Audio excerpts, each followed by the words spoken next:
landlubbers, it's me, your Captain Vasco speaking. And congratulations, you've made it to another Friday. This one happens to be Friday, February 23rd. For some reason, my brain wanted to say September. That's not even close. It's like practically as far away as you can get within the scope of one calendar year. Fridays means that we're playing through Sam & Max. Last week, we completed Situation: Comedy, wherein Myra Stump, famed talk show host known for combining all the stereotypes of all existing TV show hosts, hypnotized and held captive her studio audience. And in order to remedy the situation, we had to sort of parody all existing television. It was a weird time, but tapping into various TV tropes right up my alley, of course. Tonight we'll be tackling episode 3 of Telltale's Sam & Max Save the World. This installment is known as The Mole, the Mob, and the Meatball. And the reason for the mafia allegory is, as you may have caught at the end of the last episode, that the reason that Myra herself had been hypnotized in order to terrorize her audience was revealed to be because she had been sent a strange gift, whose return address was from the Toy Mafia. You might call it some sort of organized toy syndicate, which I think is really clever because my sister, who is also a streamer, Funny Godmother, she sort of uses the catchphrase or logline for her followers that they are an organized joy syndicate, an organized crime body meant to spread good vibes of sorts. At this point, hard to say if there's any affiliation between the Joy Syndicate and the Toy Syndicate, but the only way to find out is to start the adventure. But before we do, I'm going to use what remaining energy I have left coming out of this week, because, man, I'm so tired of everything. Is it tired in here, or the universe at large? It's everything? Great. So yeah, I was saying before the stream that, like, there's been, like, a little bit of good news this week. On a normal week, I would definitely be more excited. Right now, one of the things pretty far on the horizon, and the other one is close enough that it represents, like, another thing that I need to sort out. We'll go in the order of those oblique references. One, there is a Magic the Gathering Magic Fest going on this weekend, which means, of course, that we're in the non-stop perpetual spoiler season of constantly talking about new Magic cards, because we, as a fan base, are no longer allowed to have chill because we must always be making new products. However, the next modern-themed set has been revealed to have like a story theme of exploring origins of planeswalkers, which in and of itself probably doesn't mean anything to you. But let me say this, probably my favorite Magic set of all time is called Magic Origins and had a theme of the origins of planeswalkers. You see where I'm going with this? Basically, they showed off a card that is, what the community affectionately calls Flipwalkers, which is a creature that represents the backstory of a character before they become an all-powerful planeswalker.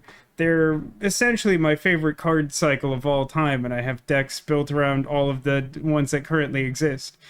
And it's hinted that there may be an entirely new cycle of 5 of them. And since they are likely to be in brand new color combinations not seen before in this cycle, I'm very excited about it. It does mean that there's, like, more decks to build, but you know, that's not a problem. I literally do that for fun. Hey Keen, welcome to the stream. I'm just doing a little brief life update after briefly recapping what we went through on last week's stream, but we'll be picking up in just a minute with some more Sam & Max. The other thing I want to talk about, I am very excited about, although it is probably going to be a headache. So you may or may not know, I don't know how long everyone who's currently in chat has been along for the ride. I have what's known as peculiar taste in music. I am like some sort of weird intellectual gamer with a anger management problem whose jam is electronic dance music.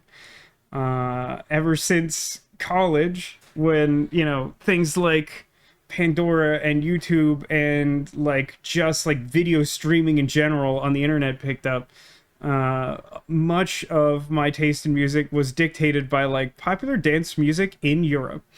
Now, among those groups that I'm a fan of, one has been like at the forefront for like almost the entirety of that time, and that is the singer known as Sophie Ellis-Bextor, who you in the year 2024 may know from releasing the hit song Murder on the Dance Floor as featured in the atrocious movie Saltburn. Guessing you were also a DDR fan. Well, I like what music I'm aware of from DDR, but there has never been orchestrated a scenario in which I was like, I am both comfortable and happy attempting to actually play Dance Dance Revolution. What a mediocre movie that was. Yeah, that's fair to say. I think I'm being a little hard on it because, like, it... without giving any particular spoilers, the movie Saltburn does something that's not, in my opinion, extremely clever, but acts super smug about it, as if it's done a super duper good job. When in reality, it's alright if that's what you wanted to watch, and if not, there's like way too much like weird, uncomfortable stuff in it for no reason.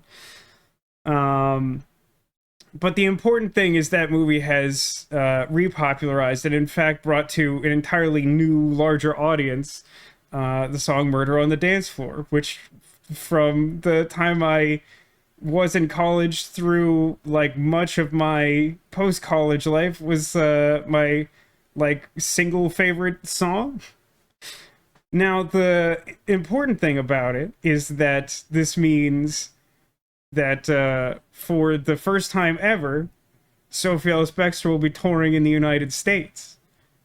The downside is that none of those locations are particularly convenient for me, but I'm gonna have to find a way to make that happen. It's been a weird year. I've gone my like entire life with like basically none of the musical acts that I would have any interest in seeing live performing in the United States. Within the past 6 months, almost all of them touring in the United States. Really weird time to be Vasco. Suddenly give the impression of someone who would like go to a lot of concerts when in fact we're basically covering all the bases now, so that I guess I'll never have to go to another concert again. Either way, I'm treating that as good news, and we'll sort out later if it's going to be a nuisance. We in focus? What's happening here? I think we're fine. This Pooh Bear seems like he is like soft focus, and I don't know why. I do have all the fans on. I think I can get away with not turning the air conditioner on, even though it's stupidly, spitefully hot today. Alright, with all that life recap and previous stream recap out of the way, let us play the Mole, the Mob, and the Meatball, which is clearly meant to be, you know, like a Lion, Witch, and the Wardrobe thing, but I think ultimately just it's like too much text. I can't write that anywhere. Why is the controller being weird? Oh, because I need to hit play episode 3.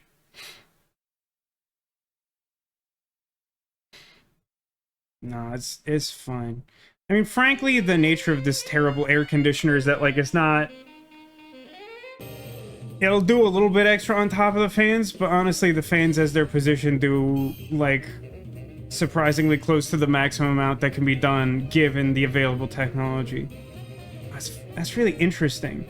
This color looks a lot nicer on my TV than it does on the capture, which I don't feel like has diverged strongly in the previous intro sequences for the Telltale Sam & Max games. I feel like they've felt pretty close, but this is a really nice green. And that is, I don't know, is that puce? It looks awful. That's interesting. I'm not sure I'd ever been aware of that. Keen says, if I remember correctly, this was the last episode before they started incorporating feedback from players, because everything was released fairly quickly. I mean, that would make sense. I don't think I just had any particular idea of when that threshold would have been passed. Hiya, Sam. Good news, Max. I think I just gave birth to a bouncing baby hernia. Hiya. I got it.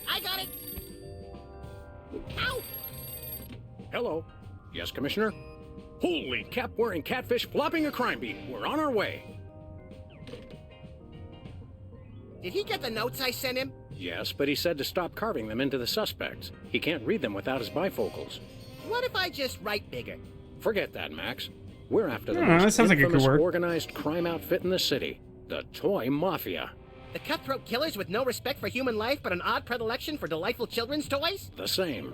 I love those guys. The Commissioner So basically has reason the to believe Joker that with the a Toy business Mafia's model? secret headquarters are located in the one place no one would ever suspect. Teddy Bear's mafia-free playland and casino. The sallowest place on earth? Oh boy! The Well, it's not going sallowest to be all place laughs on and Earth. dyspepsia, little chum. It's a rescue op. The Commissioner sent an undercover mole to investigate, but he hasn't reported in weeks. Our job is to make contact with the mole and see if he needs help. Is he a large, star-shaped mole or more of a beauty mark? No idea, Max. To find him, we're supposed to give the code phrase, "Does the carpet match the drapes?" And what'll he say? He'll say, "Well, I never," then smack me across the face. Sounds great! Let's do this! I have to say, I do feel like I get the impression of a possible problem with that being our code phrase exchange, which is that I feel like if you were to try that on any random person, particularly a woman, you would get that same response regardless of whether or not they were a mole for the Toy Mafia. Hi, Sam. This is yourself. Don't forget to listen to the answering machine messages.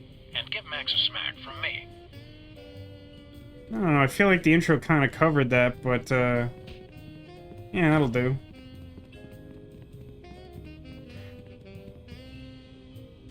Answering machine. This is yourself again.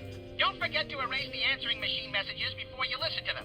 And give Max his own battle tank from me. Hi, Sam. This is yourself. Don't forget to listen to the answering machine messages. And give Max a smack from me. Only two this time? I kind of thought we were treading new ground still. I thought we were just playing on variations on a theme or I whatever. bought that VCR at the supermarket. So you know it's a good one. Still smells like asparagus, though. I think that's intentional. Turn on the TV. Look, Max, Midtown Cowboys reruns. Oh my Better god. get the serious toothpaste. Turn it off! I hate the sound of my voice on tape. It doesn't sound like me. What do you mean? The reception's perfect right now. How did we get our coat hanger back? Didn't we supposedly incorporate our anti-mind control helmet into our hat so that we would just forget about plot points or whatever? Jimmy Two Teeth, fence. It's a sad day when hard-working rodents have to make their living as a freestanding form of enclosure. I think that's fence in the buys and sells stolen goods sense of the word. Beat it! You're getting in the way of my customers. What customers? Jimmy Two Teeth. Eat it. Both those hitboxes do the same thing, huh? Pretty sure we'll have a new souvenir in here, if I remember correctly. Yeah, there we go. This charred pile of scrap serves as a touching reminder of the fun we had at WARP-TV. I've determined that whether for food or for sport, I just really enjoy frying things. That sounds about right. Any other obvious things to do in here? I feel like maybe Good old no. Mr. Spatula. The exact same Mr. Spatula we've always had. Certainly not just some other fish we've been calling Mr. Spatula ever since we hang found on. the original floating belly up in this very water cooler just last week. Careful, Sam. Keep it up and he might realize he's just a replacement fish. Man, why are we perpetrating the farce for the fish? That's confusing. Anyway, let's get out of here.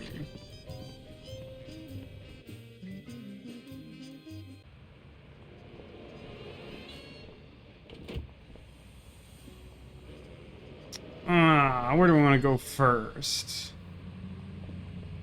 I mean, we could try to go where we were told to go. Sure. That could be fun, to do what we're supposed to do. People love that. Where are we going, Sam? Oh, no, hang on. I got a request to do exactly the No opposite, place. which is Never kind of my mind. first instinct anyway. Let us go see what the neighborhood is up to, because they're always up to something. We should check out Myra these newspaper Stump shocks articles. crowd with new hairstyle. Wow, talk about a slow day for news. I don't talk about the news, Sam. I make it. Do. The Alien Love Rectangle Post. I had no Rectangle. idea there was such fierce competition among alien love polygon tabloids. Last week it was the love triangle, and now it's a rectangle? Things getting so complicated. Might be a downside to using your water cooler as a fish tank. I think that's all a matter of Nice flapjack. Son perspective. of Cordon Bleu, who is this Bosco? Hey guys, it's me, Bosco. You really had me fooled. But you may call me Jean-Francois Bandepart, the new French anarchist. Why the French disguise? So, Bosco, why'd you get Frenchified? They saw right through my British disguise. I don't know how they did it, but they found me. Who? The Mafia, the toy Mafia. They've got it in for me. Take a number, guys. What are they doing? Why did you feel the need to hide from them in the first place? I kind of get the impression that the actor trying to hide from them made them seek you out somehow. What manner of nightmarish atrocities has the Toy Mafia committed against you? Nothing, yet. But I know what they are planning. And it is terrible. Are they planning You could to just tie say you that. down, tape your eyelids open, and turn on the 24-hour Midtown Cowboys channel? Well, not that bad. I have reason to believe they are planning to deliver something to my store. Is it VHS tapes about Ibo? Another delivery conspiracy? What could a band of ruthless toymongers possibly want to put in here? I don't know. But it is no matter. They will never be able to deliver anything to my store. Well, my name is not Jean-Francois Bandepart. But your name's not Jean-Francois. They don't know that. Ah, good point. Oh, hey, Sarah, welcome to the stream. You haven't missed much. We've pretty much just established that we're on the lookout for the Toy Mafia because another one of the commissioner's freelance agents went missing, investigating them. And now Bosco's put on a French persona, also trying to escape the Toy Mafia. How are you doing today? What's keeping the Toy Mafia from making a delivery? Well, for one, I am watching always. They will never sneak past me. Yeah, just like Whizzer couldn't sneak past you. And Got him. two, even if they do get past me, I got a fail-safe. It's the greatest invention the world has seen since BTADS. I call it the C-Tads? VascoDaGamer anti-delivery system. What's the acronym for that? Also BTADS. B-Tads? It is a BTAD Part 2. I can't explain to you why this is true, but it seems like the more French Bosco's fake accent gets, like the higher pitch it becomes also, which is peculiarly unnatural. Hey Sarah, sorry to hear you're having a tough week. You're in good company. It seems like the general consensus for this week. It's not great around here. But we got some crime to bust. I'm looking forward to that. How does the new BTADS work? I need to know this so I can exploit it with adventure gaming solutions such as Knife. How does BTADS Part 2 work? First is the anti-delivery camera. It keeps a massive photo recognition database of every inconvenient item I stock. How completely impractical. If anything is placed in the stores that the anti-delivery camera does not recognize, it is put out on the streets. Vive la France! You know, I haven't commented on this before, frankly, just I haven't. It's not where my focus has been. So Bosco is pretending to be like Jean-Francois Bandepart, the French anarchist, or something along those lines. He is, however, still wearing a name tag that says Bosco on it, which I feel like isn't helping the persona. Does the VTAD system be TADS? I don't know, something gotta stop the deliveries. Anti-delivery system.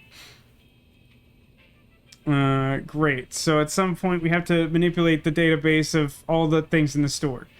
Oh, I guess we can just ask this to everyone. That seems like a good and normal conversation subject. Does the carpet match the drapes? No. And you know why? Because the man does not want them to. He is threatened by their potential unification. Mm-hmm. That's a pretty good answer to that question, I have to say. Maybe he's playing a French anarchist in disguise. Oh, I see. Because he's a French anarchist, he doesn't want to be caught by the corrupt government or whatever. And so he has to have a disguise as the person he's disguised as, and that disguise happens to be him. It still feels like that might not be the most efficient way to avoid detection, but I think I get what you're saying, Castle. Look out, it's the Toy Mafia. Look outside. It's the Toy Mafia. What? Where? Fools, there is no one. Sorry, Bosco. Just yanking your chain, amigo. Sacre bleu. I could do this all day, and I intend to. Time to buy something. Oui, oui, monsieur. It's not quite right. What do you got? Oh la la. Behind the counter, I have the latest in Vasco tech innovation. A device non-parallel au chocolat. Is that good? Oui, oui. This I call a miniature listening device. It can fit in any cravat, under any chapeau. What's it do? It listens. You can use it to hear secret conversations, no? No. I mean, yes. It's just like a walkie-talkie or something? Okay, Bosco. We'll take that miniature listening device. The price is $10 million. 10 million? Wait, is that 10 million in crazy fake French dollars or 10 million in regular dollars? Regular dollar. The market is bearish on crazy fake French dollar. Do you have any stray tufts of Sasquatch hair? No. Nice. Do you have any hats in the shape of a cow udder? No. Well, that's just short-sighted. You should have at least one of those for yourself. Do you have any rubber chickens with a pulley in the middle? No. Solid. Do you have any amulets of protection against greater hypnosis? No. Do you have any... No. How do you know what he was gonna... No. I do appreciate that the subtitle is N-O-N no, as in the French no. Do you? No. Do... No. Do you? No.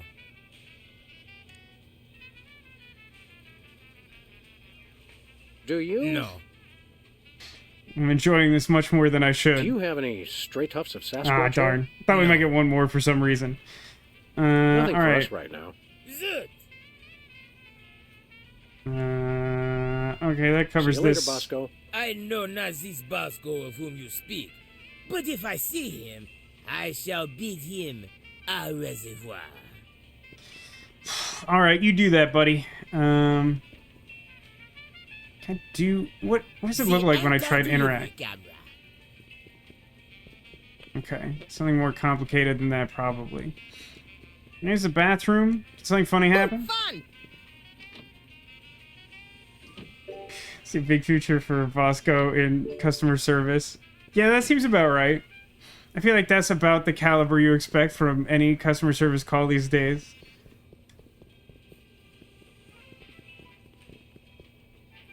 I've never really stopped to appreciate the fact that this is just a hot weenies machine. Are those the same two weenies that were in there a month ago?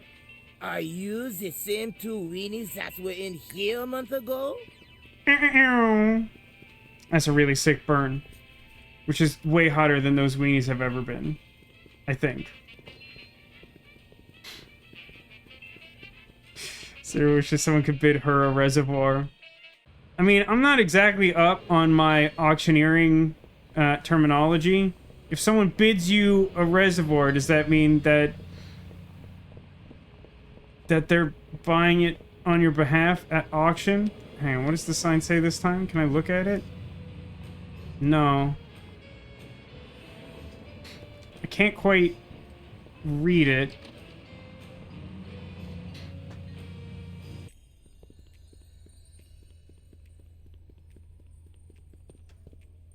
Can I play with that? No, it drives people crazy.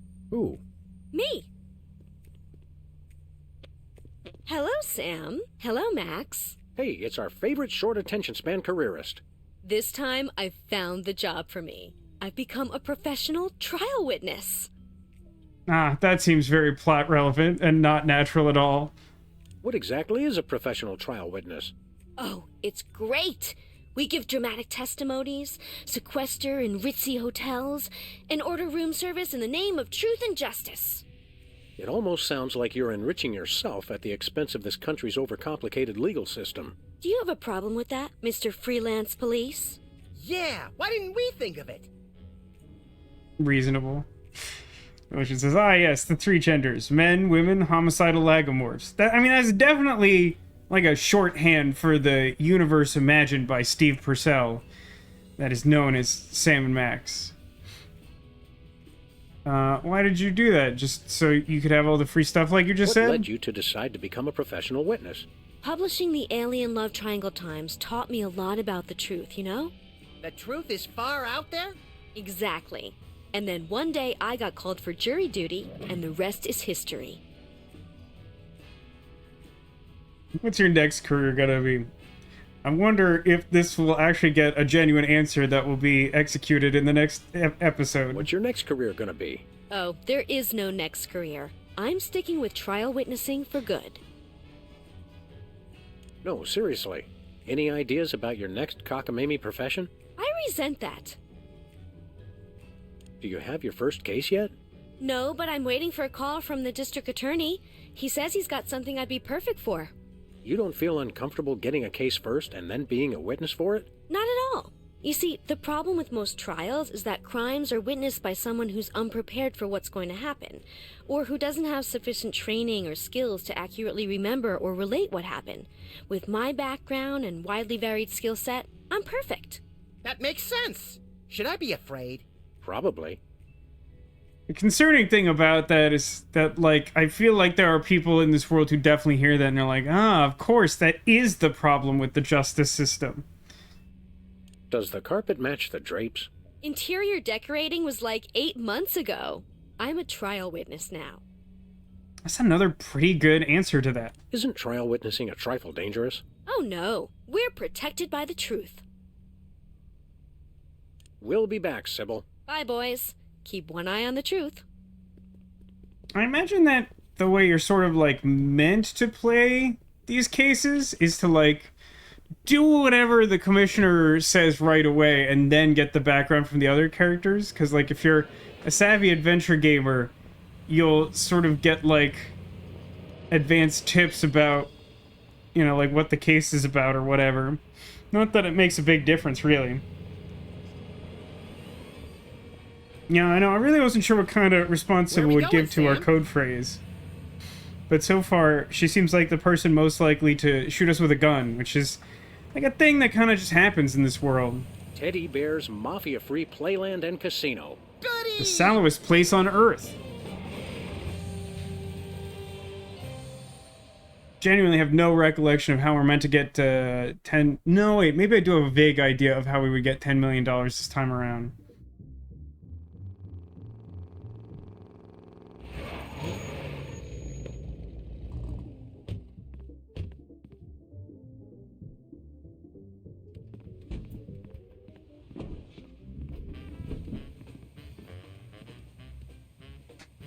One-armed bandit, very good.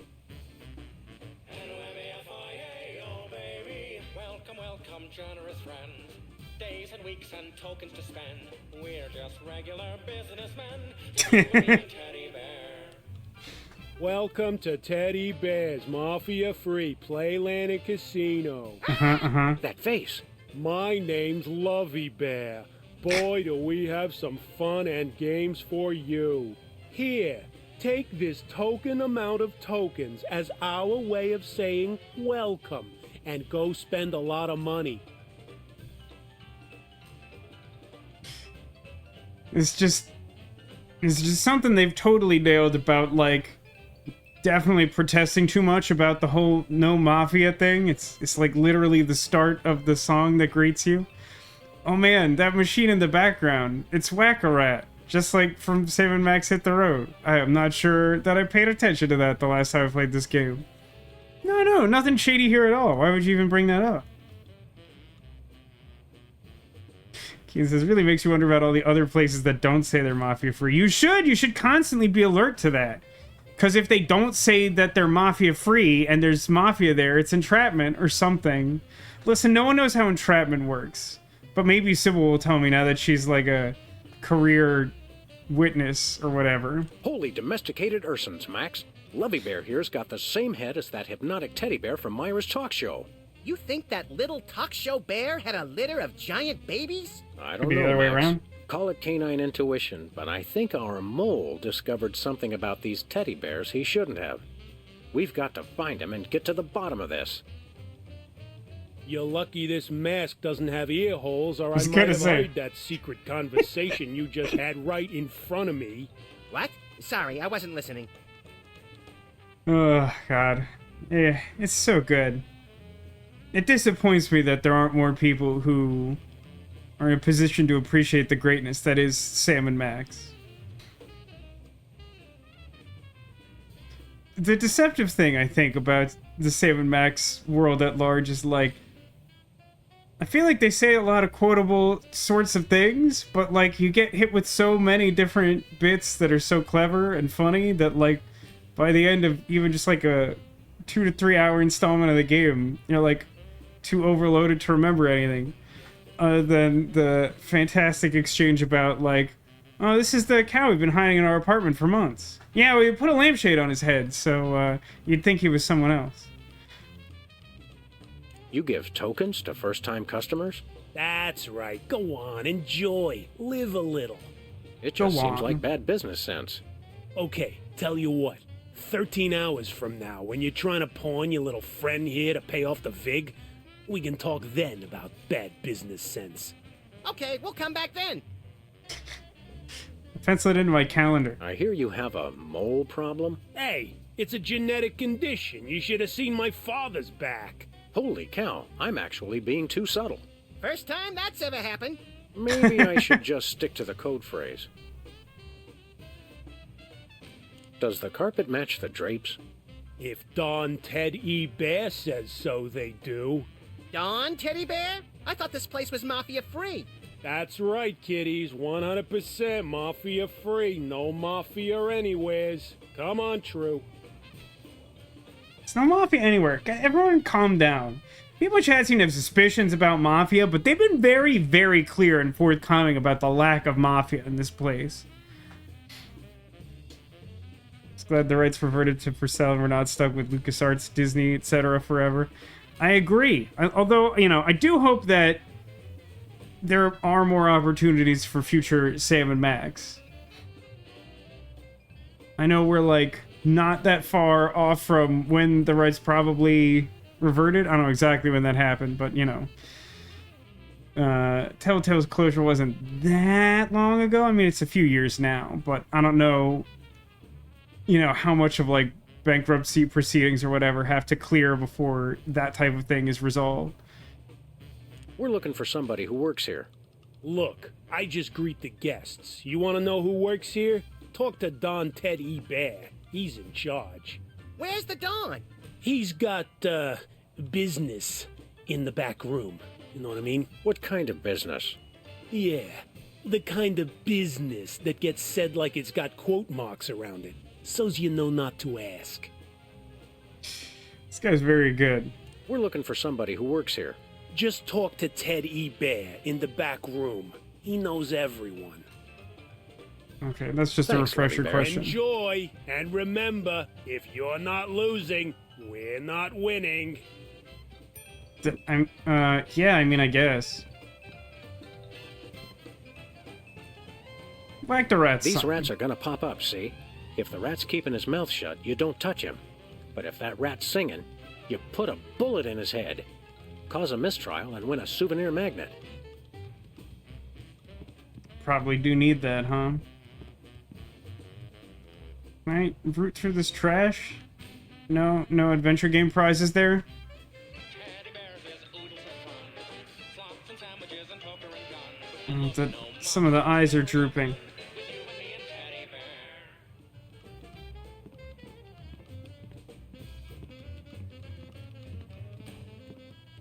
Is this one of those situations where, like, all of the Mafia guys are just the same voice? Hold it, Muggs. Not Muggs. Max. I don't care if it's Teddy Ruxpin. No one gets in without a password. Oh, right. That would be what again? Why don't you tell me? The password is swordfish. Nope. The password is rosebud. Nope. The password is password. Nope. Bring me the head of Alfredo Garcia? Nope. I've come to Grandma's funeral? Nope. Who's on first? Nope. Who's your daddy? Nope. Why would that be I it? am the walrus? Nope. You remind me of this shopkeeper I know. I was gonna Nope. say. Oh, that's good. That's very, very clever. I give up. Will you let me in, please? Nope. It's worth several tries. How about one more? Password is Nope. Okay. Does the carpet match the drapes? I don't know. I set fire to the drapes. I love to watch things burn. Hey, me too. I'm sorry I asked. It's so, like, quintessentially Sam and Max that we would, like, ask this, like, potentially, like, inflammatory question to, like, every single character we interact with, and not a single one of them has, like, an appropriate reaction to the inappropriate question. Let us in. Only Toy Mafia allowed in. Not that there's any Mafia here. Okay, we'd like to sign up for the Toy Mafia, please. Talk to Chuckles. He's the head of Mafia admissions. Where's Chuckles? Right behind this door. This is what it would be like if Catch-22 had a meaner older brother. Look, I don't make the rules. I just blindly enforce them. Well, I appreciate the honesty of We'll that. be back. Like I care. Do. A one-armed bandit. Insert token to play.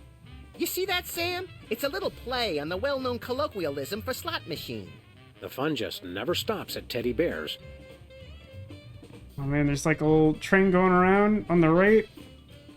Pretty much only see it for like a fraction of a second, but that's okay. I know it's there. Also, there's a quaint little sleepy moon up there. A train went by in the It's back a rubber background. ducky ashtray. Leave it to the Toy Mafia to make smoking fun. Is that not an inventory item? A lot of light on those so far this episode, huh? Train. Teddy Bear's original meatball sandwich. Looks tasty. The original Teddy Bear made this original meatball sandwich with his own two paws in 1957. The microorganisms that give Teddy's modern meatballs their distinctive tang are descended from the colony in this sandwich. Let's not speak of that ever again. Alright, well, it feels like this might be the best use of our one token. Given the nature of adventure games, I actually think it's quite unlikely that we'll have just one token, but I don't know how I expect this to play out. Let's give this a shot. I'm in pain. These rats are gonna pop up, see? If the rat's keeping his mouth shut, you don't touch him. But if that rat's singing, you put a bullet in his head, capiche? Now have fun. I got all of that except How the can we word not? capiche.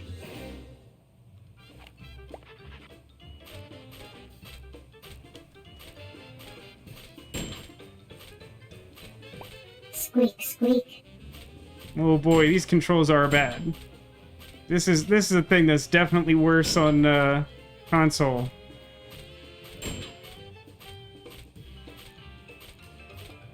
I was kind of hoping we'd have like Squeak, hitboxes here, rather than like free aiming. Keep shooting like that, and you'll never make it in the Mafia. Not that there's any Mafia here. Oh, we came up empty. That's okay. It's like Mom used to say. Blowing away rats is its own reward.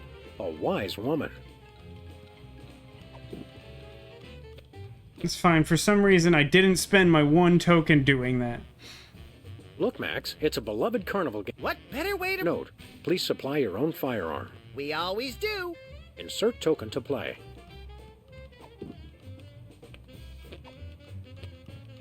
Oh, I see. It's referred to as tokens, despite the fact it's clearly depicted as one Let's play token. again.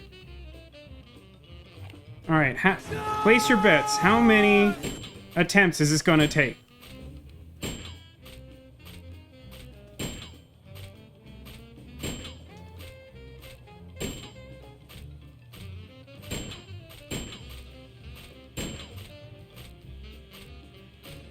I don't know how many negative points you get for shooting a quiet mouse, but I assume that's how this works. Jeez. You lose. Oh, wow. Again! I think I missed exactly one. I think that means you have to hit all of them and get none wrong. Oof. Oof. With mouse, this probably isn't, like, terrible. I might still take a couple of tries just because that is reasonably extreme on the get good spectrum. But wow, with the controller, this might take several. Let's play again.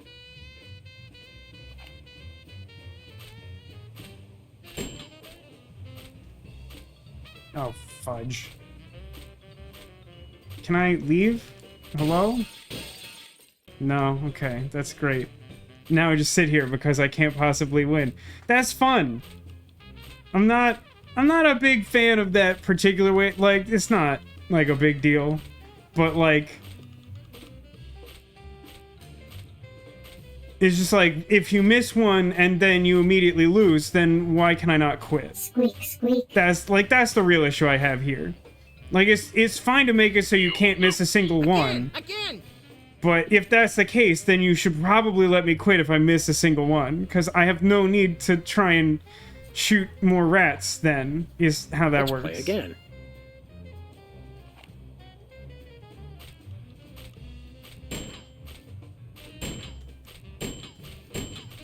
Great.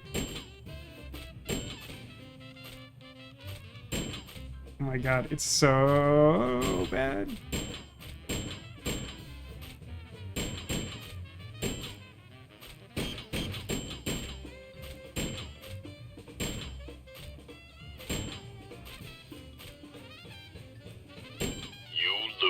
Again! So wait a minute. That time I ended up shooting... That math doesn't check out. Is there some random element here? Because I shot two wrong ones because I was hastily trying to get every possible one in case I'd somehow gotten my math wrong. But I swear that other time I missed exactly one and got no bad hits and was one shy of the target. And somehow this time I missed one and then also got -2 points from shooting missed targets, and still was exactly one shy of the target. That math doesn't add up. That math does not Let's play math. again.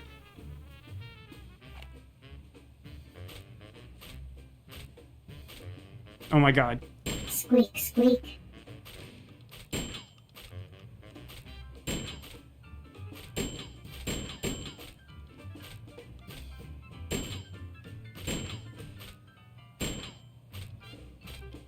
Oh my god. Oh my god, please! Go where I'm aiming, for the love of God!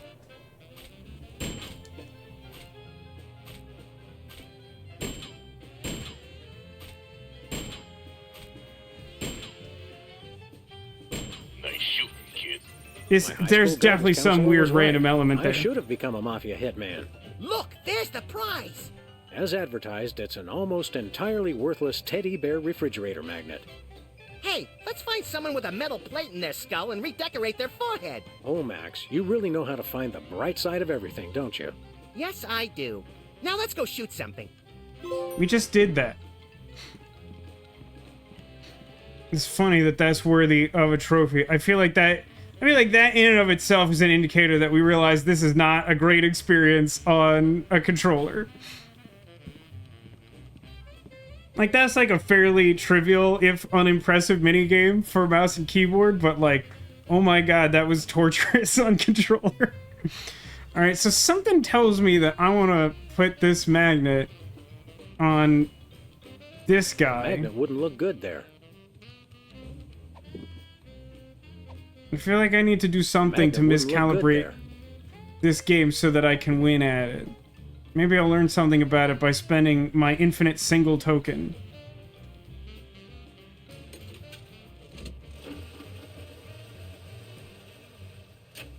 You're on fire. Sweet mother of bleary-eyed gambling addiction, we won! Yeah, we won, but there's no prize. You gotta hand it to Teddy Bear. He really puts the bandit in One-Armed Bandit. Hold it. What's the password? You may enter. Oh, there we go.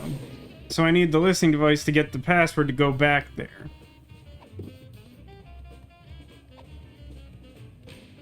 Alright, let's leave the magnet for now, even though I just strongly have the impression it goes there. So... let's talk to what Leonard. do we have here? I'd say the circus was in town, but I know for a fact they won't be here till next Friday, so you must be here to play cards. Depends. Who are we playing? It's quite the introduction. Name's Steak Charmer. Leonard Steak Charmer. And let's just say I didn't rack up 10 million tokens by getting lucky. How'd you get him then? By cheating? Look, Rabbit, Leonard Steak Charmer's no cheat. He's just that good. Okay, what's the game, Steak Charmer? Truest test of skill there is. Indian poker. What's the rules? How exactly does one play poker of the Indian persuasion? You know you're off to a good start when your opponent doesn't even know how to play. You ever consider that we might be card sharks? Or shark sharks? You know, the kind that eat people for being overconfident? Whatever. Look, it's Overconfidence is a slow Both and get dealt a insidious card killer. which we put on our forehead without looking at it. So we can see each other's card, but not our own. Pretty sharp, McGruff. Don't call me that. And you make a bet if you think you got the higher card, or fold if you want out. That's it? Yep. And we see who's got the highest card, and then I win, like always. Well, when you put it like that, we'd be fools not to play. Leonard Steak Charmer, huh? You don't look like a Leonard Steak Charmer. I don't know what I yeah? expect that to look What like. do I look like? You look more like, Boris Crinkle. That's what everyone says. It's very specific. So are you a real Indian? Yeah, I'm a wooden Indian. As in, wouldn't bet against me if I was you. I'll kill him. Not yet. How do you get anyone to gamble with you? Frankly, you seem shady. I offer great odds, and I possess a certain subtle charm. I hate to steak break charm? it to you, but non-existent and subtle are two different things. Maybe charm is a euphemism for gum disease. Look, Ooh, could I'm here be. to play poker. Are we gonna get this dog and bunny show on the road, or what? Leonard, you give new meaning to the phrase, a face only a mother could love. My mama said I was beautiful. Whoops, touched a nerve. Does the carpet match the drapes? No, it's stained with tobacco juice. Squalid yet candid. Normally, I like that in a gambler. But for you, we'll make an exception. We'd like to try our hand at a hand of Indian poker. You won't regret this, Hound. By which I mean, I won't regret this. Oh, and try any funny stuff with your partner and I'll shoot you both. That seems fair.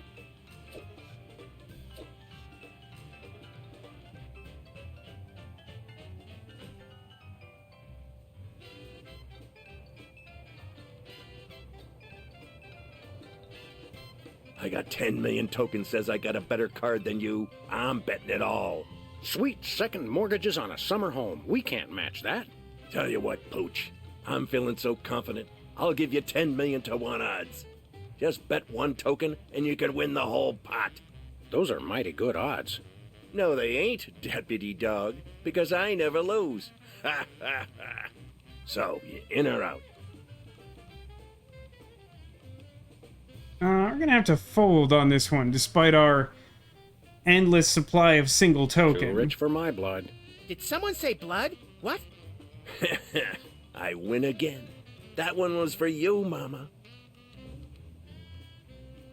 That's enough for now. Okay, although I could have sworn you were a dog, not a chicken. A common mistake. Grrr. I do have a gun, and the rules on carrying weapons in this universe are... oh, they're pretty generous from what I've gathered. So this is, in fact, the particular puzzle I got really stuck on. That is one shiny nose. Almost as shiny as yours. Keep it up and you'll get a shiner too. So the issue that I found at the time is, when you go to gamble with Leonard Steak Charmer, he does this weird, like, almost L.A. Noire thing with his face where he's just, like, squinting and leaning, and it's not clear what he's doing, and then he determines whether he's betting or not. And then, you know, if you zoom out, if you just, like, wander around, there's nothing obvious that he's looking at. But when you look at Clown Nose... That is one shiny nose. It's clear that it's reflected. Yours. But you Keep it up and kind you'll of... get a shiner too. You either have to be, like, really thorough checking this place, because there's not, in my opinion, anything that, like, stands out the way it's depicted there. Or you kind of have to know what you're looking for. So I forget the precise way we get there. But what we need to do is, like, put something up on that nose to trick him into thinking that he's got a high card, so he'll bet everything. And then we just, like, take his ridiculous odds bet when he has a bad card. But that requires us to obtain a bad card. I don't remember how to do that. But, yeah, that's, I got real stuck on that for a while in this one. Hello there, freaky bearhead wearing card dealer. Hello, I'm Cuddly Bear. Wanna play cards? Does the carpet match the drapes? Wanna play cards? We asked first. Wanna play cards? We're looking for someone who works here. Wanna play cards? Sounds like someone played a game of 52 card pickup and lost. Talk to you later. Wanna play cards? Like this guy. He's refreshing. He knows what he wants and wants what he knows. Or something like that. So it doesn't look like I'm going to pick up the card I want just around here. Unless I'm missing something. I think I've done a pretty thorough job generally scoping this place out. Hang on, what about the closed for buffet? Semi-annual food change. Sorry, Max. Aw. Semi-annual food change. Ruh-roh. I'm gonna give this one more try, but I think maybe this is just a prompt to get that back door to That open. takes tokens. Actually, wait a minute. Since the arm is separate for some The reason... magnet wouldn't look good there. No, okay, it doesn't. That's nothing.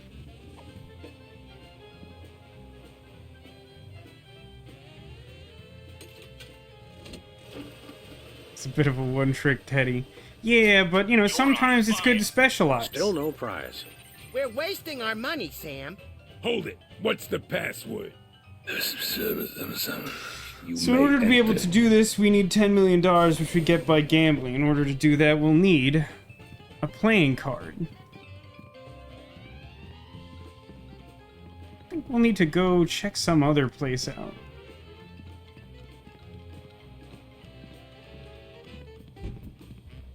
I really like that transition walking into the No Mafia Casino.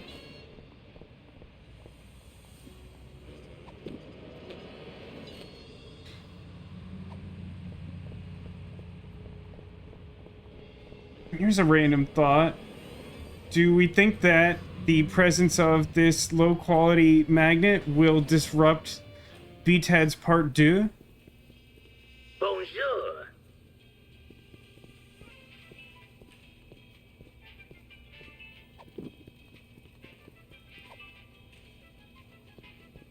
Halt! Are you trying to deliver something? I am watching you. Okay, if you're Hey, watching Vasco. me, I have a different idea. Look outside. It's the Toy Mafia. What? Where? Fools, there is no one. Sorry, Bosco. Just yanking your chain, amigo. Yeah, it didn't distract him long enough to give me a window to do I could anything. this all day, and I intend to. Maybe I need to coordinate with Max. See you later. Au reservoir, les enfants. Nope, don't look at shelf. Look at...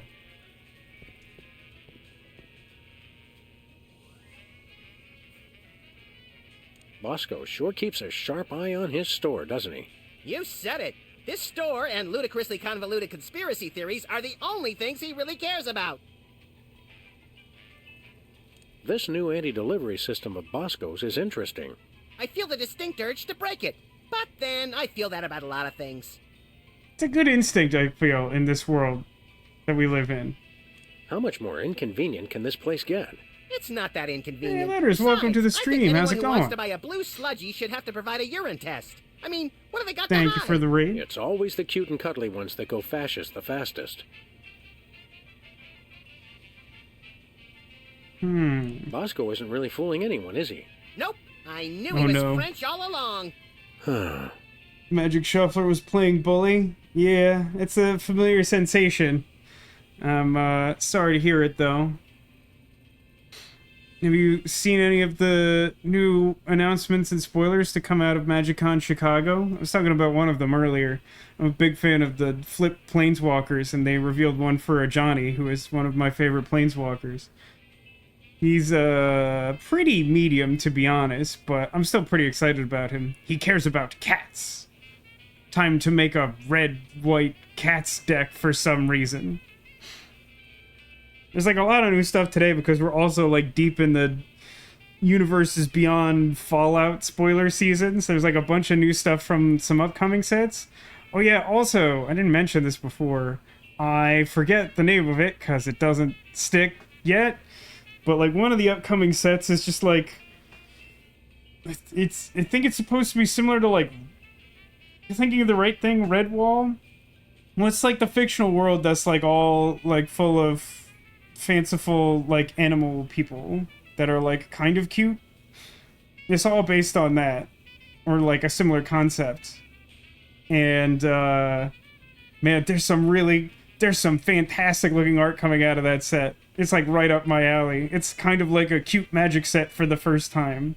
There's Jace as a fox, and there's Ral Zarek as an otter, which apparently someone in Wizards claimed that they put a lot of effort into making happening, and I didn't get it for a minute, and then it clicked because Ral Zarek is like canonically gay, and so since he has some weird animal persona on this world, they made him into an otter. It's pretty clever, to be honest. So I had the right name, Redwall. I never really got into Redwall. My good friend Rogue, they were big on it as a kid, I believe.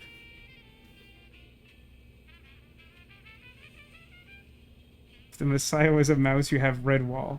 They did preview like a mouse soldier who seems like a big deal.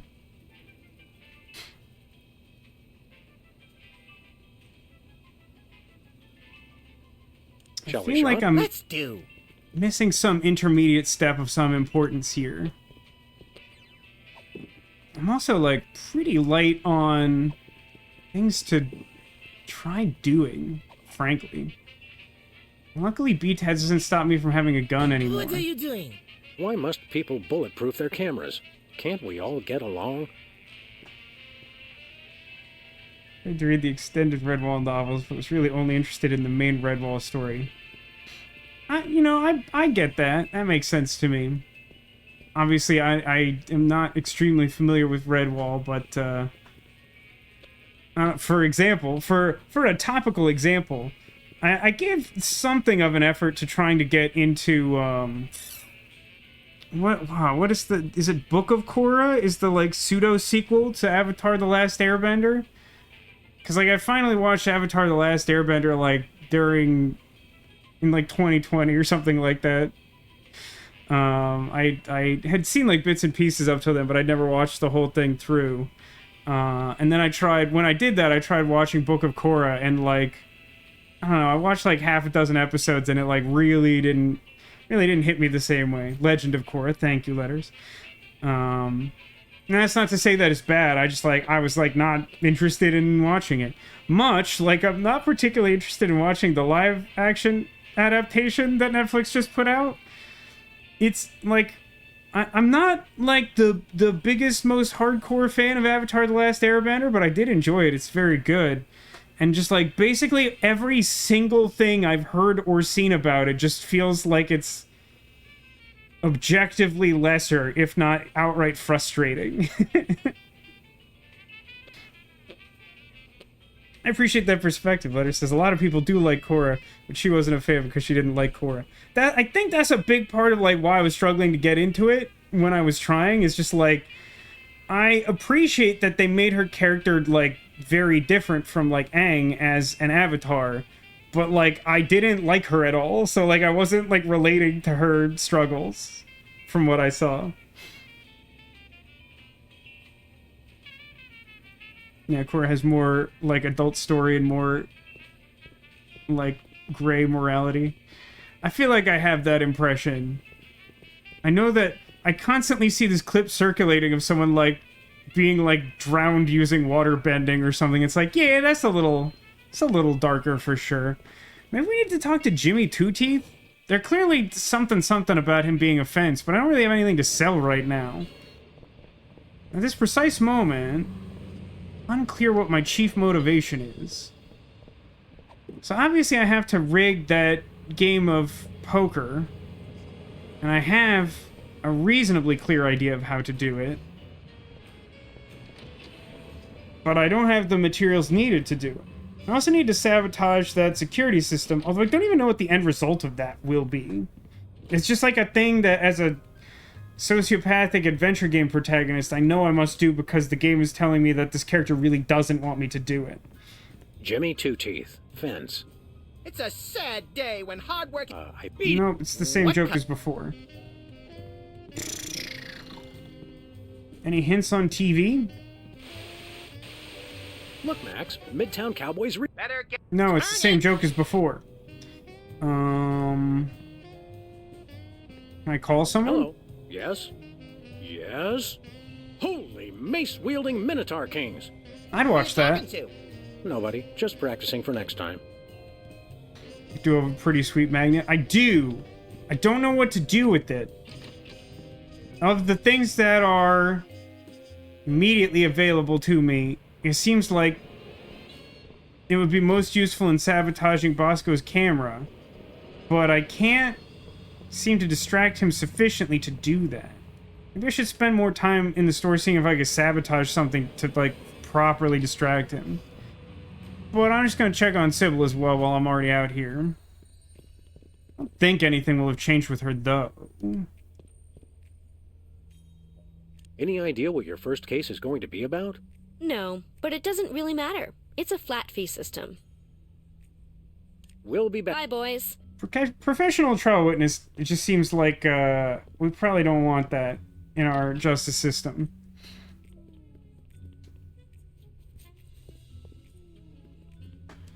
So we just like can't interact with the closet other than to open and close the door. There's like a bloody axe and like a plush cow in there. So to put it into a different perspective you might appreciate, it's basically my closet. Nothing useful in here.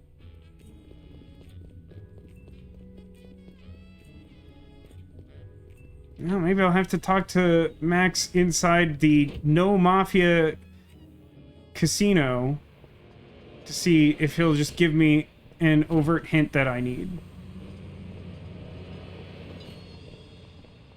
Where are we going, Sam? Teddy Bear's Mafia-Free Playland and Casino. Goody! It's just a very good name.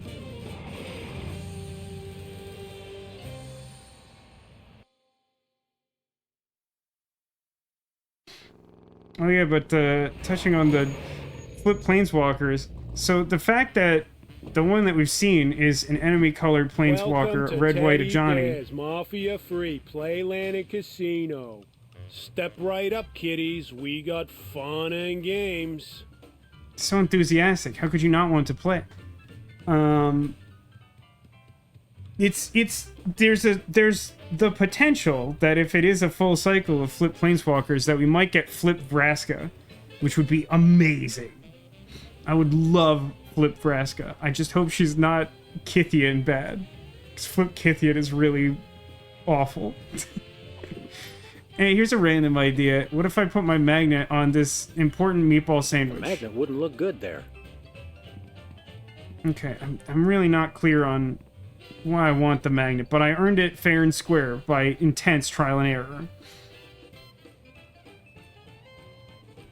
Where should we go from here? I don't know. If all the gaudy lights and chicanery weren't distracting me, I'd say go to where we're least wanted. You mean that back room with the guard and the restricted access? Actually, I meant the kitchen, but your idea is good too. Heard any good passwords lately? No, but then I probably haven't been listening in the right places. These are pretty good hints. I like that the what's our chief goal in here is more overt, and the how to solve it is more subtle. What are we doing here again? Losing all our money and reinforcing impulsive behavior? I mean, apart from that. I don't know. When we walked in here, we were talking about finding a mole with that code phrase, but I'm so simultaneously smitten by the lure of easy lucre and stricken by fear of innate failure, I can't really think straight. Stick the magnet on Vasco's camera. I did immediately attempt to do that, Keen, but he got mad that I was tampering with the system. And then, because one of the dialogue options was like, hey, look over there, it's the people chasing you. I thought maybe I could, like, use that to get a window to try and put the magnet on while I wasn't looking, and that also didn't work. I think I need to do that, but I think I need something else to distract him.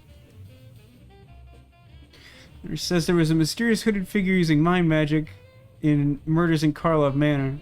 People are like, it's Jace! Wouldn't be surprised if it was Oko. Could be Oko.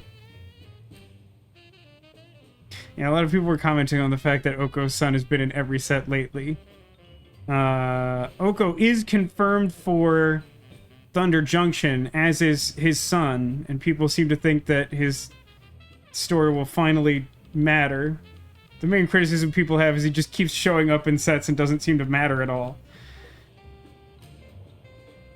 Is that poker guy psychic or what? It's like he can see his own card. I'm sure he just cheats. I would.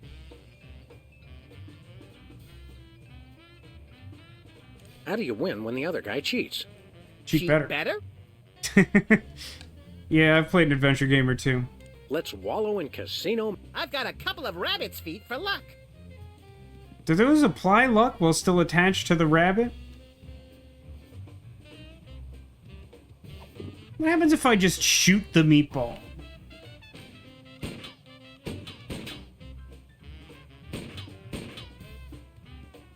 I guess it works better if you put tokens in it.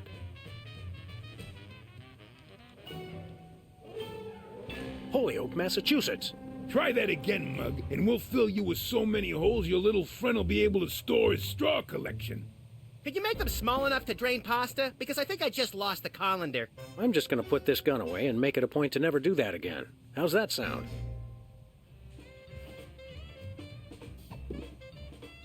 Now he says that. You don't have the guts. On the contrary, if anything, we have too many.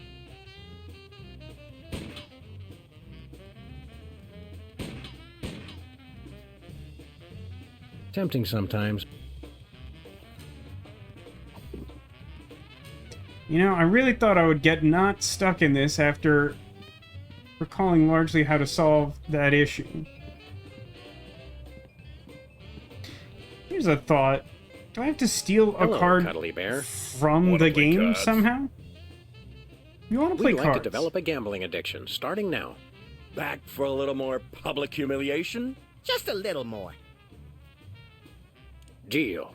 All right.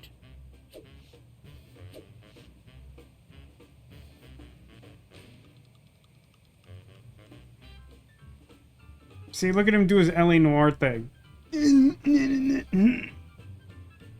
Fold. What, no 10 million token bet? Nope. I just always know when I got the lower card. Call it my sixth sense. Or seventh, if you count my sense of humor. We don't. Well, we're certainly never getting rich at this rate. We'll be back. Doesn't Just seem like we remember- get the card that way. It's a rubber ducky ashtray. Leave it to the toy mafia to...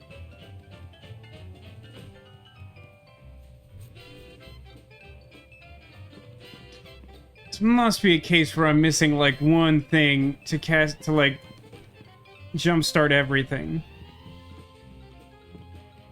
Walk around to the side in Bosco's and stick the magnet out of view. I think the next thing to do is probably at Bosco's, so we might as well try. I get the impression I can't do that, despite the fact that that sounds logical. But I don't know. Is there a hint system built into the game? There might be. There's definitely, like, talking to Max to get some amount of hint. Just making sure that I can't suddenly, like, go beyond the bounds of the other. Actually, we haven't looked at the gumball machine. Is this important somehow? Are those? Yep, they've resorted to filling the candy machine with antidepressants. How depressing. No, it's antidepressing.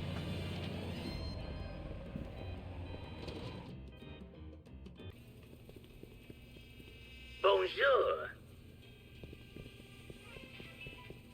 It does, like, I will say that in my mind, it does feel like I should be able to, like, use Max as resource and have him either apply the magnet or bother Bosco.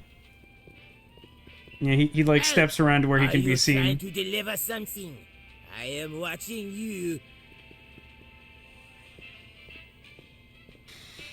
And if it moves me in that way, then it probably also doesn't... Like, I probably also wouldn't be able to, like, throw it or something.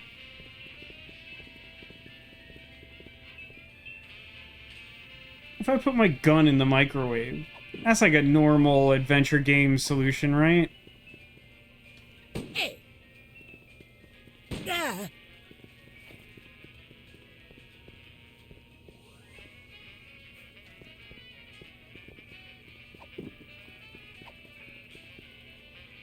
What's on shelf that seems to be so prominently Made hitboxed? from real styrofoam? No, artificial styrofoam. Alt, are you trying to... No, if you try to put magnet anywhere, it creates automatic response, huh?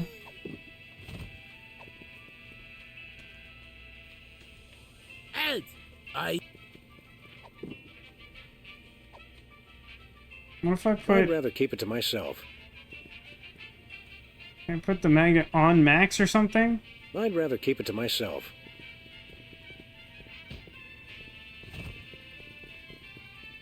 I sure Hey, be Bosco. missing something.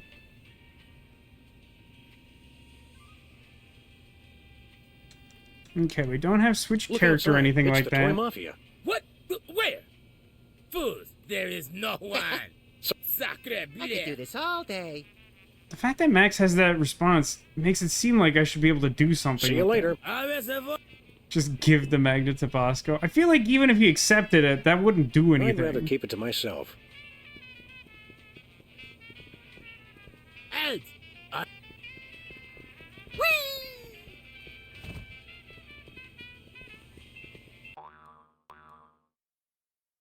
don't actually know that there's a hint system like built directly into the game. Some games have that. I don't think the original did. Nothing like a gaggle of security cameras. I'm comfortable with it because I'm uncommonly photogenic. Oh yeah, look at that. Miniature listening device is on the signboard You up wanna buy there. something? Oui, oui, mon... Nothing for us. Zut.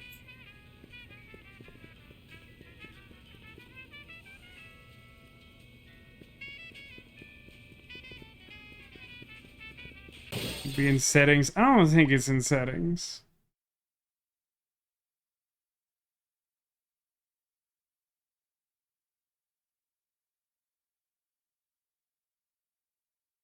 We have show hotspots. That might give us something. That's pretty terrible to behold. Also, it doesn't immediately seem to provide any insight that was not apparent before.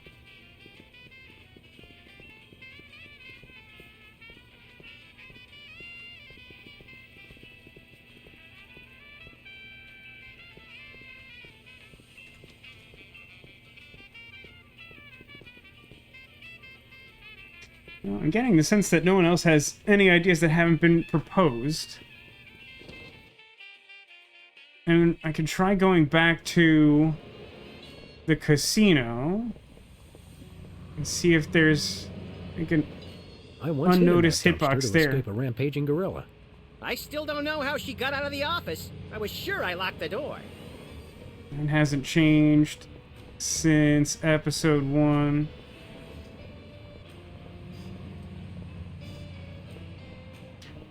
Where would one get a playing card? Let me try something that doesn't make any sense. And first we'll see if there's a hitbox that I've missed of relevance. And then I'm going to try something random that shouldn't do anything.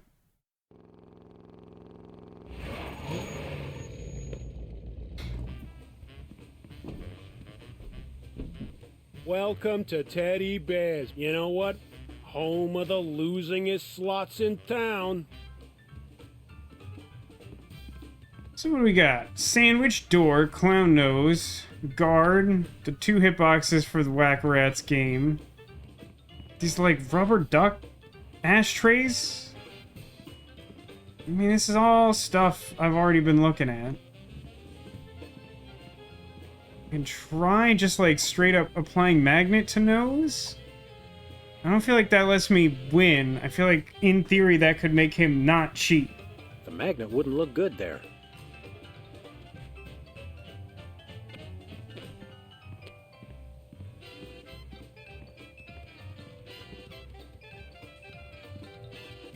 It's a rubber ducky. Leave it to the... Why do I care about these ashtrays at all?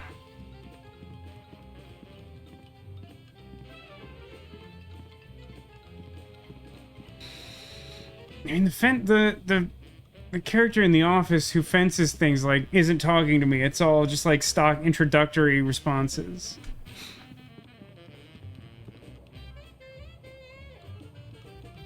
I do feel like I've tried everything here other than... It's not These like a rats are better gonna pop prize up, for this, see? right? If the It, rats like, keep literally tells you that you would get a magnet, which I already possess. Do you sing different songs that have clues or something? We're mafia-free. Black mafia, please. No shady leaves upon the family tree. How many of those are there? Dr. Hoover always insists organized crime just doesn't exist. QED, they're not in our midst. Say enter me and Teddy Bear. No goons, no troopers, no grifters, no thugs. No dips, no clippers, no chippies, no lugs. No button men packing gaps loaded with slugs. It's you and me and Teddy Bear. No mafia here. Black mafia, please. We're mafia-free. No mafia mugs. Just doing business legitimately. NMFIA, oh baby. Welcome, welcome, generous friend. I think we've looped now. We're just regular businessmen. Just you and me and Teddy Bear. I'm at least gratified by the fact that it doesn't seem like whatever I'm missing is obvious since Chet hasn't figured it out. His pizza sure went downhill. Amen to that.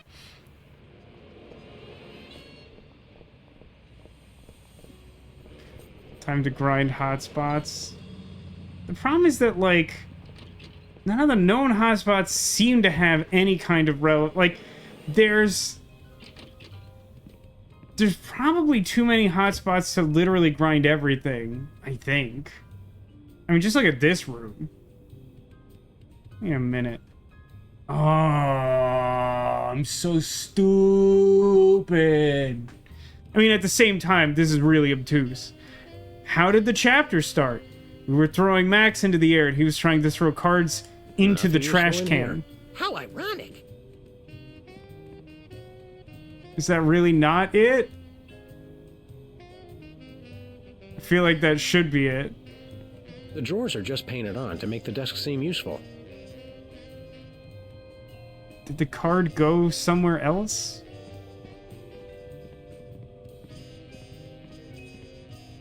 Yes, it did. Yes, Hey, it an did. ace. An extra card up your sleeve never hurts. Now we can Except play when the the other game. guy catches you with it and decides to riddle every inch of your body with high-caliber bullets and then dump your mutilated corpse in an empty field. Yeah, except then. Alright, let's go cheat better. It's time for that cheating we alluded to earlier. I really want a DVD of exactly that episode of Beyblade. There's a lot of good episodes of Where we Beyblade going, Sam? using my metric Teddy of what's bears. good and not a normal person's. But the best one has to be It's time for that cheating I mentioned earlier. And it's always applicable when it's time for cheating that was previously mentioned, which comes up a surprising amount in games like this. Welcome to Task About... Now, the thing I don't remember is if last time when I struggled with this, I had the card and didn't know what to do with it. Or if I didn't know what to do and didn't have the card. I will say, I seem to recall... Wow, it sticks. That even once I sort of became aware of what I needed to do, I got hung up because I was like, well, how do I adhere it to the thing? And then you just, like, throw it up there and it sticks. Which is, like, funny in a cartoon sense and annoying in a puzzle-solving sense. Alright, everybody. Hello, Cuddly Bear. Wanna play cards? I do, in fact, want to play cards. We want to play cards. Back for a little more public humiliation? Just a And little now all I more. need him to do is randomize a low card, and I fold until that happens. Deal. All right.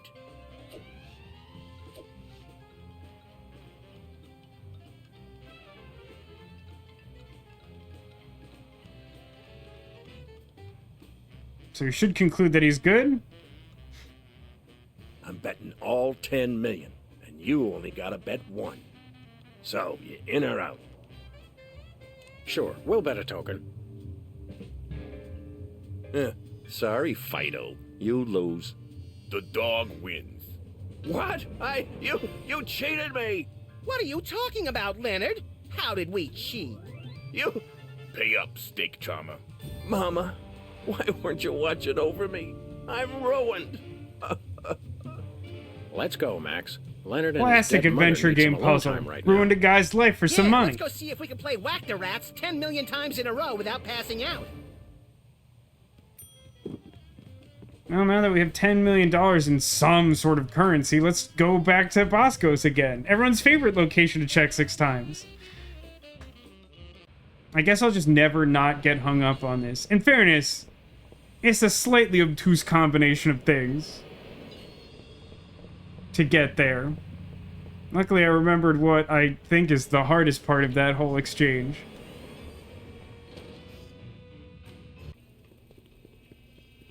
Bonjour. We want to buy something. Oui, monsieur. Give us the listening Okay, device. Stinky Pants. Here's your 10 million.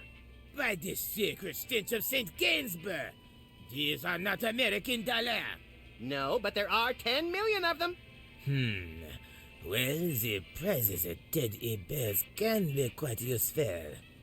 I accept, and in return, I give you the miniature listening device. This is a bug. Precisely. Exactly. Does this thing really work? Does this thing really work? That answer your question? Now listen up, maggots. I am a bug. Drop me in enemy territory and I will get all the information you need. Oh, You man. just make sure to pick me up again, and I will repeat every word. Every word! We'll be putting you in some situations that could be a mite precarious. Think you can handle it?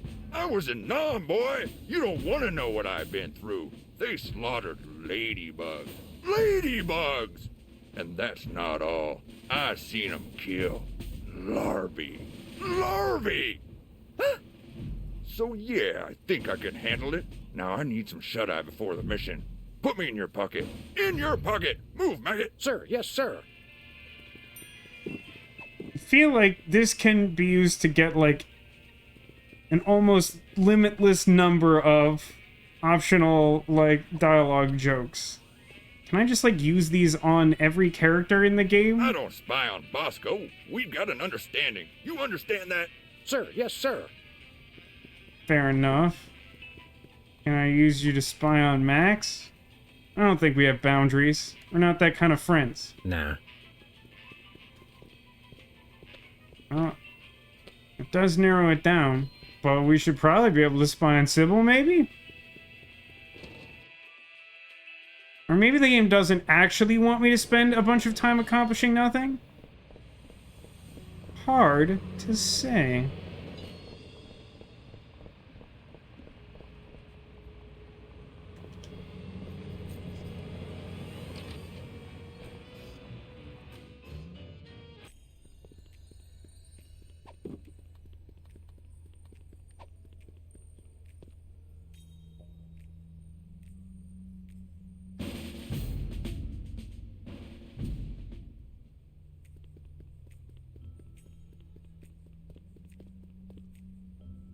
Okay, here's what she said.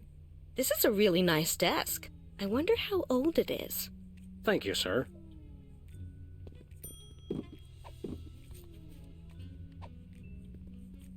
Do you think it bothers the organic listening device that he was sold to us? Nah. He seems fine working with us, but, like,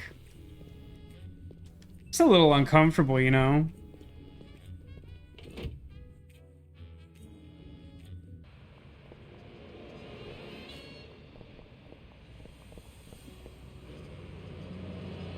Alright, let's spy on everyone in the casino that the game will let us do. Where are we going, Sam?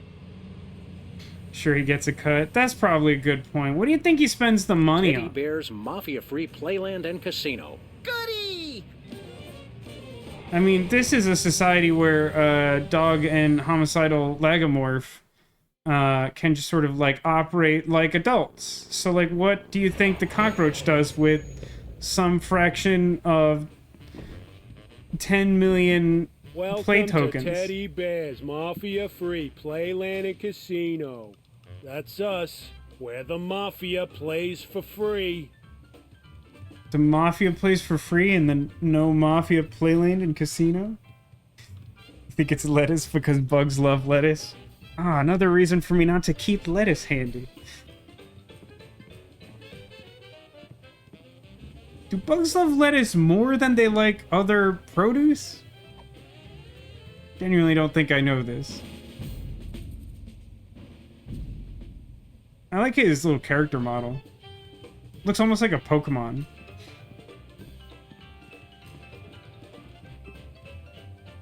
Okay, here's what he said. Oh, Mama, why didn't you watch over me? I made my bed. I brushed my teeth. It's 'cause I played ball in the house, isn't it? Thank you, sir.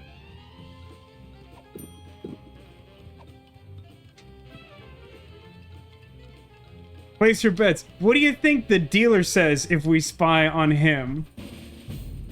I'm glad that the game will let me do this, nonetheless.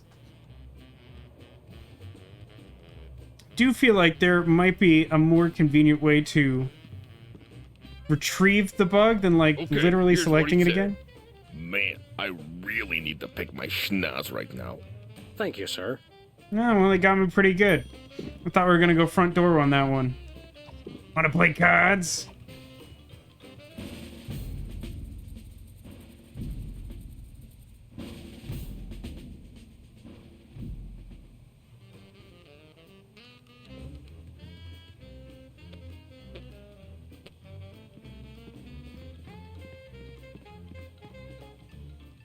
Okay, here's what he said. Oh, come on. Why did I have to be Lovey Bear? I wish I could be Sparkly Bear. I love sparkles. Thank you, sir. This information will be very important, probably.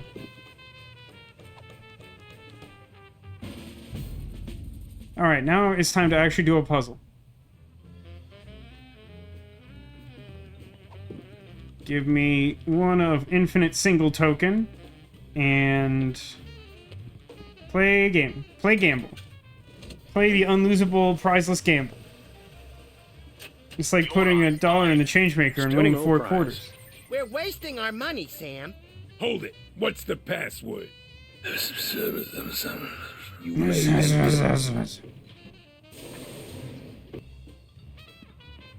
I have to assume that the password is literally like because he inaudibly mumbled that quite loudly. Did you get it all? Yeah, I got it. Now listen up. Here's what they said. Hold it. What's the password? That's gotta be, what, 100 times I've come through that door today, and you still don't recognize me? It's the bear heads, boss. They all look alike. Leave the gun, take the cannolis. You may enter. Now get me in that pocket. Move! Sir, yes, sir.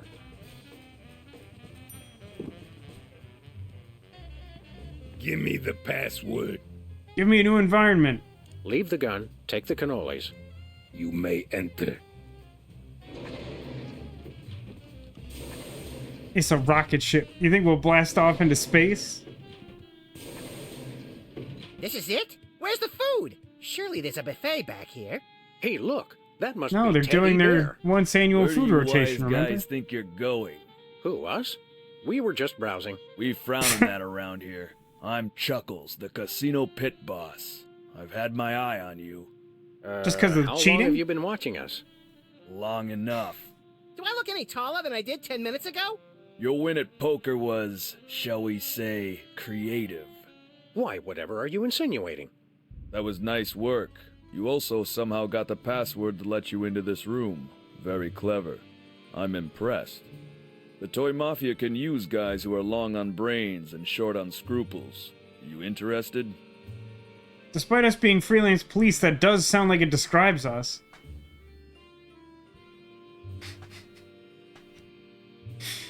I'm assuming I only get to give one of these answers. And I feel like in the spirit of failing to perpetrate the cow farce last week, we really should pick...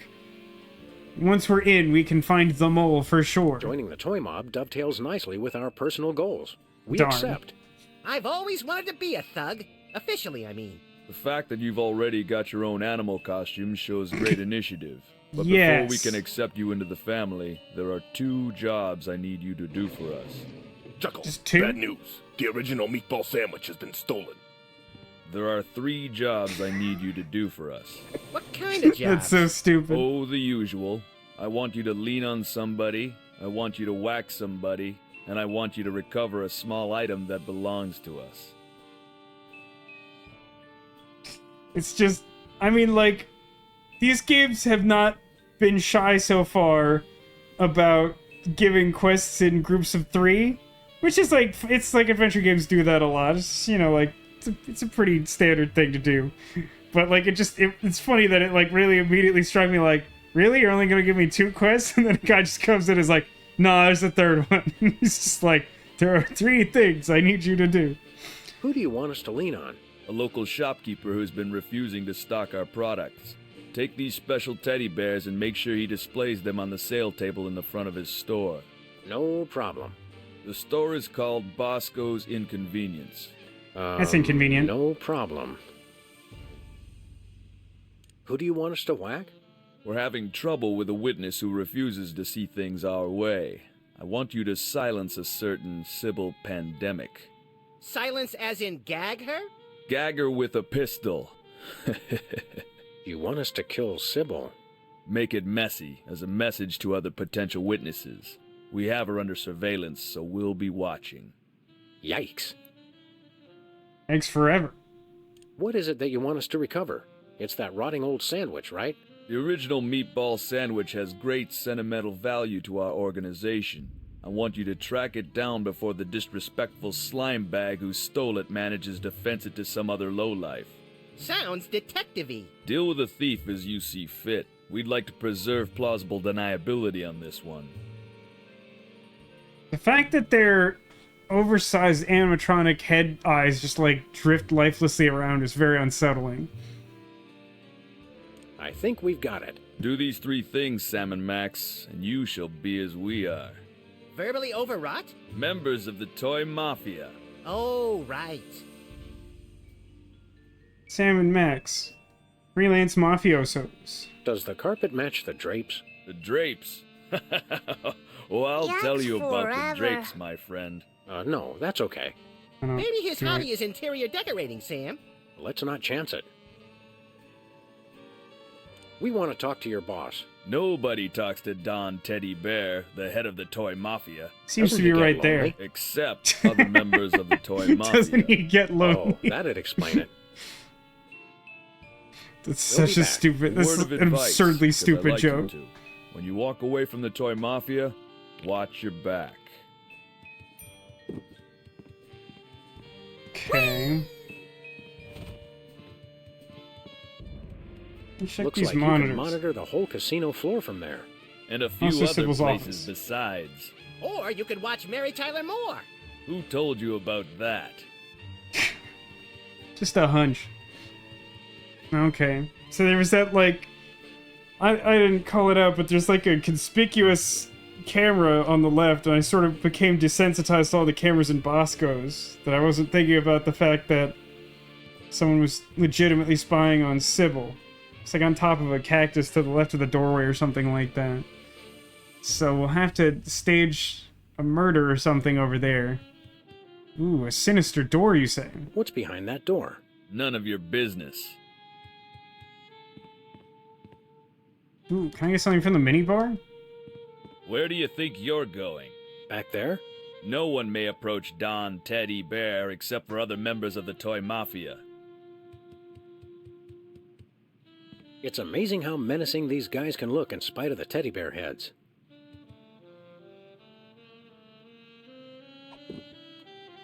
I mean, I just have to try. I wouldn't do that if I were you. Whoever told me firearms could solve every problem was lying. I was not. I mean, there's just a cost is all. Nah. Nah. Nah. I bet I could at least bug Chuckles.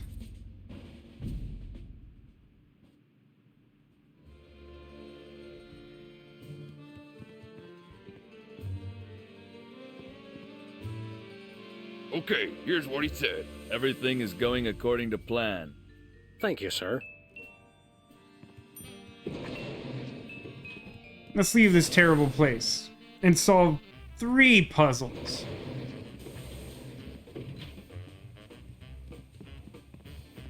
Well, Leonard's steak charmer's gone now. The original meatball sandwich is gone. I didn't do it.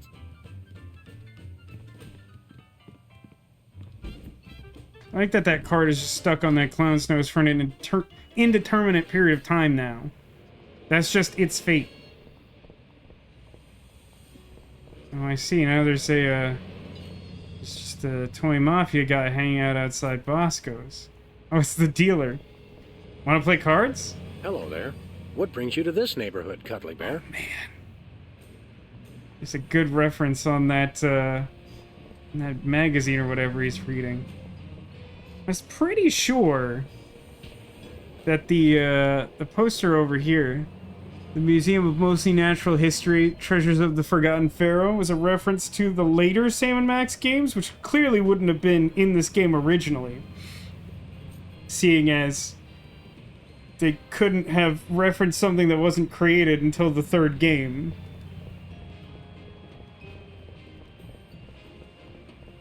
Or 3rd season, as it were.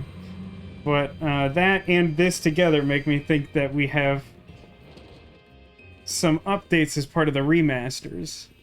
Bonjour. Oh, wait a minute. Now that there's actually a Toy Mafia guy outside, when we call his attention to that, he'll actually be distracted. Right? That's what we're doing? Vasco. Look outside. It's the Toy Mafia. What? Where? You are right. It is a toy mafioso pretending to read the newspaper. He will not sneak past me. Oh no. The price of paranoia is eternal vigilance. What if his toy That's so true. disguise is just a disguise? I gotta see what he's reading.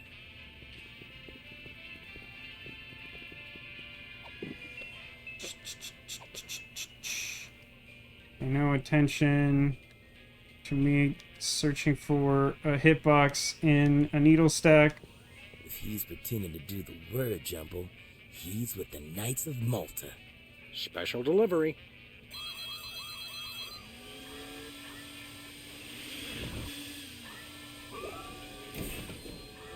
Yeah, eat pavement, camera. Oh, The system ejected itself?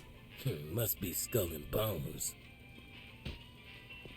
So then I can just take this thing and put it on the table. Pretending to read the gardening section. So it's true. He is Toy Mafia. I hope we don't lose Bosco's friendship over this. Me neither. He's my second favorite delusional paranoid. Aww. Such good friends. Oh no. Oh no. He's coming in. We're done for.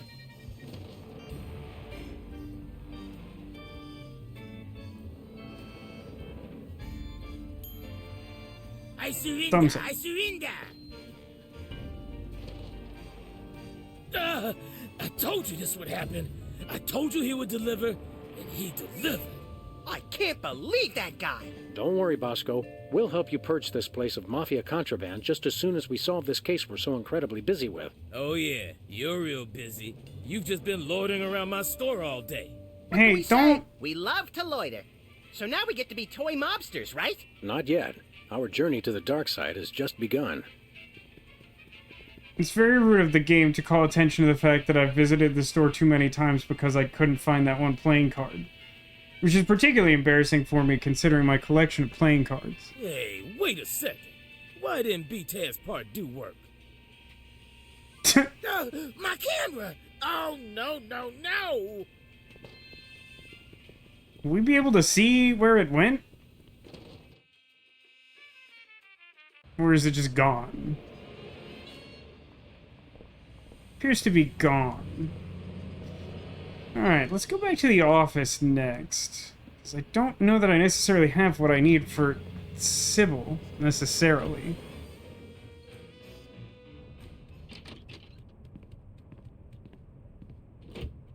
Show me the money.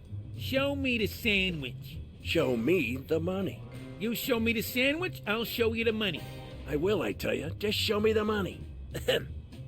You too? It's a cap gun, isn't Hi, it? jerkbag. It's got the orange tip Trying and to everything. invent something hot, Leonard?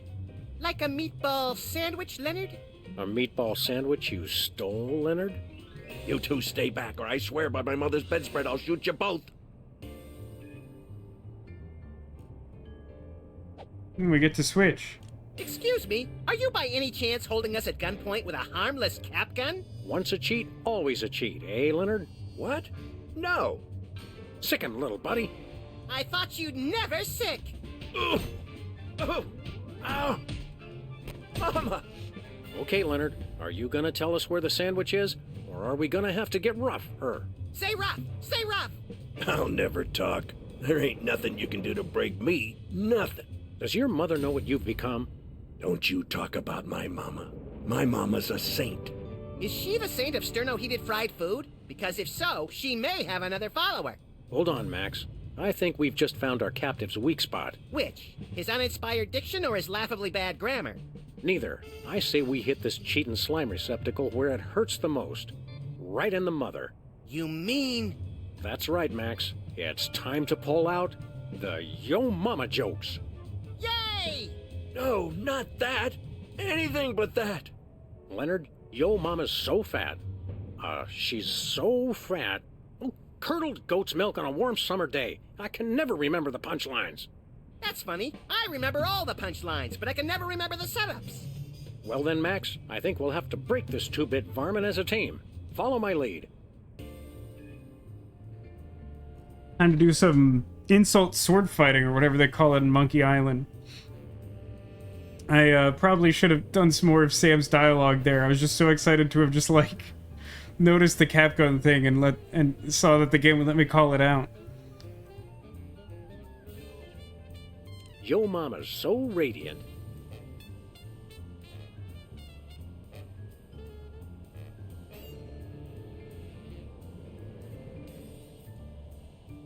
So it's a lot of options. Okay, hold on. Let's just read these. We're gonna start with the punchlines because I didn't think there'd be that many of them. The only time she's low is at a limbo contest. Weird. She beat out Sam for best in show. Decent. Her mouth would make a longshoreman blush. She has more folds than an origami accordion. Very rude. She showed up early for her own funeral. Weird. She knitted a sweater with all her own materials. Yikes. She brings coupons to the penny arcade. Pretty good. If she fell in nuclear waste, no one would notice. Harsh. definitely picking that one. If she fell in nuclear waste, no one would notice. Oh, it's true. It's working. Let's keep it up, little buddy. Okay, making grown men weep. A fun pastime for the whole family. You are a Garmy killer. Maybe we can close multiple cases at the same time. Okay, hold on. I mean, I think we could pair fat with origami folds, as crude as that Your is. mama's so fat. She has more folds than an origami accordion. Oh, it hurts. It hurts. Yes, we're definitely making a dent now. Let's keep it up, little buddy. Okay. See, perky, thrifty, vulgar, punctual.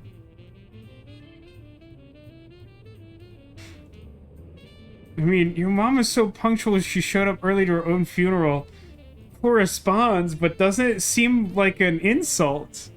Yo mama's so punctual. I kind of want to see what happens. Is it like a setback?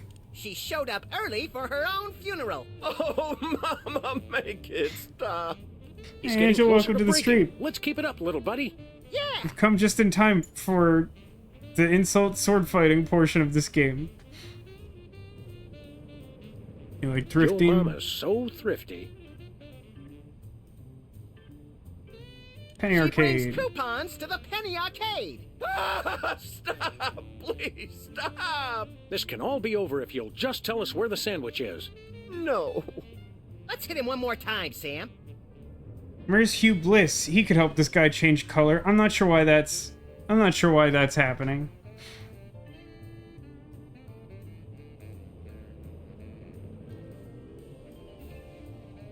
I don't remember what the perky one is. I know what the vulgar one Yo is. mama's so perky.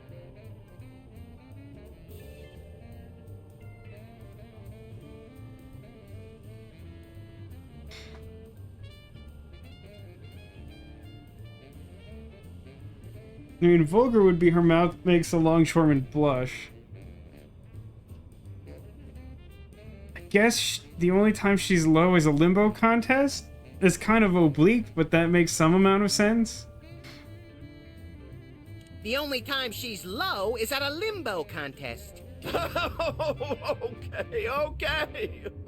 I'll tell you where the sandwich is. Just leave my mama alone. Of course, Leonard. We would never do anything to dishonor your dead mother. I don't think she's They dead. even took the sandwich out of the casino. I guess he said she was watching the over it. one-armed bandit, and then took the one arm so no one could win it. Which brings us to the next question. Where's the arm? I got it right here. Thanks, jerkbag. How did we not notice that before? I was too busy taking his cap gun to notice that extra arm. We'd best get back to the casino and win back that sandwich. See you around, sucker. Wait, aren't you gonna untie me? Hello? Guys? Jimmy? So Anybody? the back of that tiny chair that's supposed to be Max's desk says, like, I'm a doobie on it?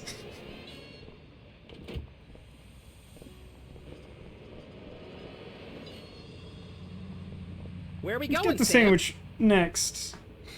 Teddy Bear's Mafia. Goody! We could probably more efficiently wait until we've done Sybil's thing, but I'm still not immediately sure what to do there. I want a sense of accomplishment after getting stuck on finding the dumb playing card for so long.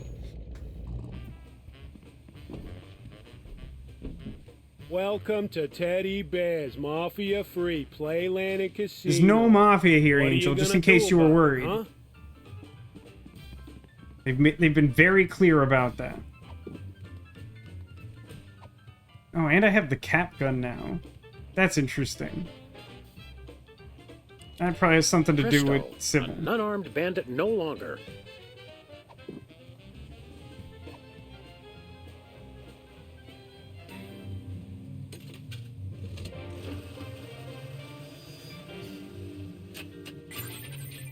You're on fire.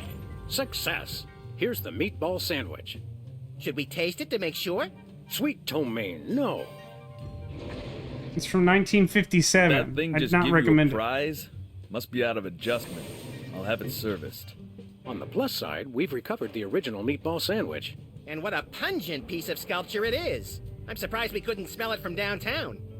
Let me see that. Yes, that's definitely the sandwich. Teddy Bear will be very pleased. Is he hungry? Generally, yes. Hey, Sam, are we mafiosi yet? Well, there's still that little matter of rubbing out our close friend Sybil. Oh, right. It's so easy to forget these things.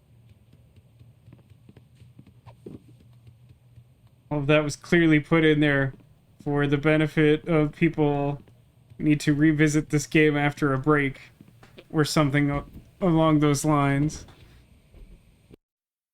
Which makes me wonder if in playtesting, if there was specific playtesting for this installment of the game. Like the puzzles were considered harder or something. I'm going back into the office to see if I can eavesdrop on Leonard again. Or just see if he's gone or whatever. Hey, aren't you gonna untie me? Maybe later. We're pretty busy right now. Yeah, man, no one has any respect for our time. It's really getting on my nerves. Nah. Give me the... Leonard. There we go.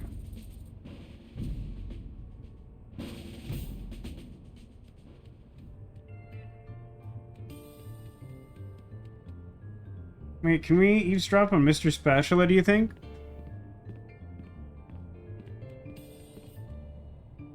Or maybe Jimmy here's what he Tutti? said. Oh, Mama, why didn't you watch over me? I made my bed. I Oh, it's brushed the same my as before. teeth. I thought it It's would have 'cause I changed. played ball in the house, isn't it? Thank you, sir.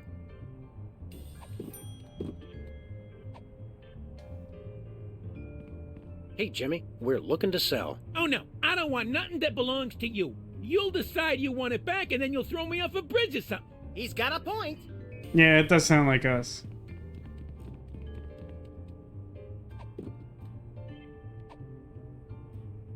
I can't listen to that. Think. I Darn. can't listen to think. Oh, I still have him in my inventory slot or whatever. I'm disappointed. I thought we'd get at least something different from Leonard. The others I wasn't so sure of. I think Jimmy plays more of a part in some of the later episodes / games. I'm surprised how little he's factored in so far, to be honest.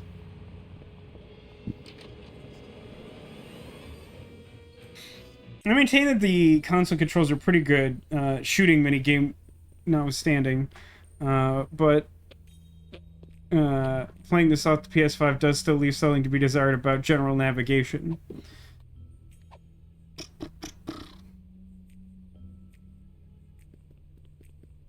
How do I make it look like she's bleeding? Am I overthinking this? Howdy, Sybil. No, you've got the wrong person. I mean Dame person. Isn't Dame Person that big chin puppet used to scare children? Oh, Sam! What? Max! Thank What goodness is- what is you. that a I thought reference it to? was someone come to kill me. Yes, It well... is. How's that new profession working out? Oh, Sam. The life of a professional witness isn't all courtroom theatrics and finger-pointing. The Toy Mafia told me if I testified Pretty sure it against them, is. they'd rub me out. They tried to buy you off with a Swedish massage? No, Max. I think they meant murder.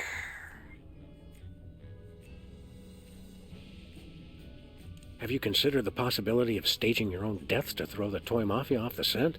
That would be dishonest. It would be a refutation of everything I stand for as a professional witness. Big payoffs? Graft? Corruption? The truth. You're a real antique, you know that? I mean in a good way. I've always liked antiques. So are you going to testify? Unfortunately, I've discovered that I have too many principles not to. What lousy timing. That is Principles are unfortunate. pesky things. I hear they can be surgically removed now. That sounds painful. You seem, understandably, a little tense. Maybe you should switch to decaf. What? Oh, yes. The coffee cup. I'm out of coffee, but I'm so nervous I keep trying to drink it anyway. It's funny how stress can reduce you to just a bundle of mindless reflexes. Is that what happened to me? Wouldn't it be wonderful to think so? We'll be back. I know you will. You're the only two I can trust. Ouch! Really? She should consider guilt slinger as her next profession. Supposed to do something with the coffee cup? For now, just gonna see if I can get a different eavesdrop on her, which I don't think I can, but, you know, now we're just doing it for science.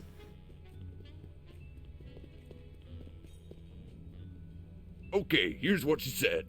Maybe I could be buried in this desk. I wonder if that's weird. Thank you, sir. Yeah, we did get something different. Science. Just what do you think you're doing? Looks like he missed her.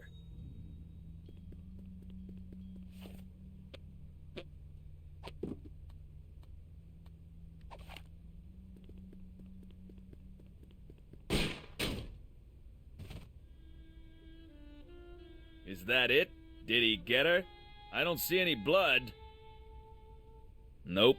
I guess he must have missed. I like that she just summons a new... Not only does she just magically summon a new coffee cup to, like, restart the loop, but says nothing about the fact that we just shot a gun at her. So I do, in fact, need blood, which is sort of what I had figured.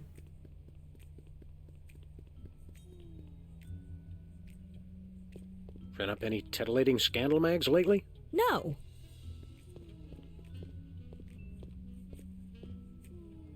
It's somewhat effective! It's somewhat effective. There's, like, a ketchup-looking container over there that doesn't appear to have a hitbox. What obvious thing am I not thinking about that we've encountered in this chapter that would pass for blood on, like, a color monitor? This must be how the toy mafia is keeping an eye on Sybil. Functional and delicious looking? Wow. There's only one way to find out. It's interesting that the cap gun isn't part of the solution, or at least it doesn't appear to be. It feels like that would be a significant part of the reason to acquire a fake gun in this context.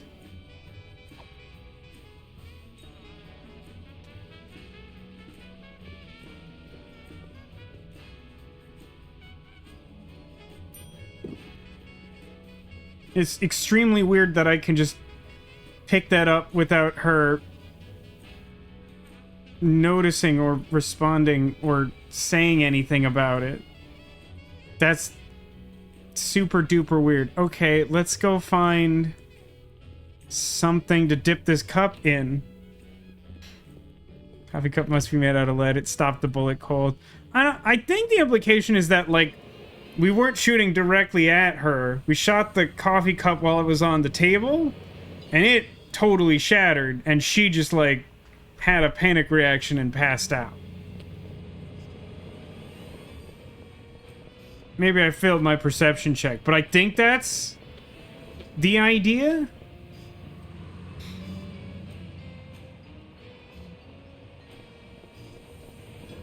Really not sure what to fill the mug with. The thing I have the least idea about is if there might be something in that Teddy back Bear's room. Mafia-free playland I mean, and there's like the casino. mini bar. But like the thing that, again, is funny about that to me is just that, like, yeah, I get her having this sort of like panic attack and falling unconscious. But like the fact that she doesn't immediately go like, why did you just shoot my coffee cup? Instead she just silently replaces it. Teddy Bear's Mafia-free Playland and Casino. By hearing this greeting, you've given consent for what is to follow.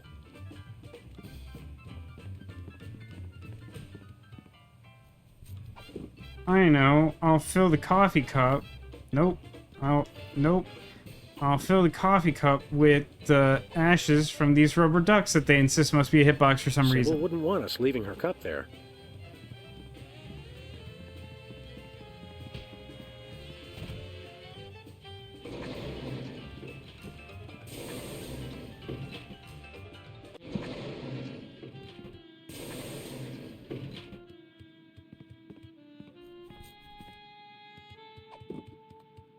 I can't think of any reason why this would work. Sybil wouldn't want us leaving. I can see the poker table. Yep. I can see the one-armed bandit. Yep.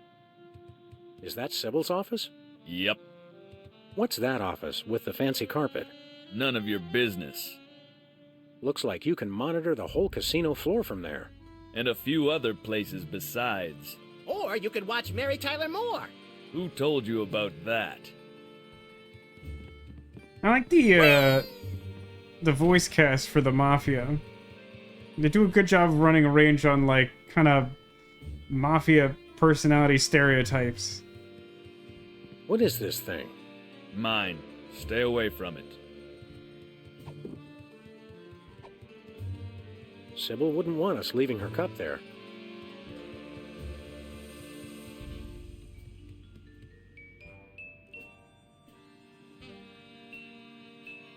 Is there some way that I could get the listening device to copy the sound of a gun firing, and then that wouldn't really do anything? Like, they can already hear the gun firing in the thing that I have set up.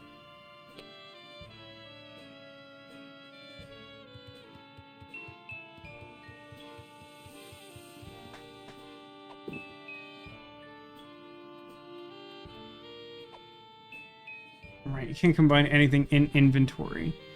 Alright, here's a stupid idea. Let's go back to Sybil's.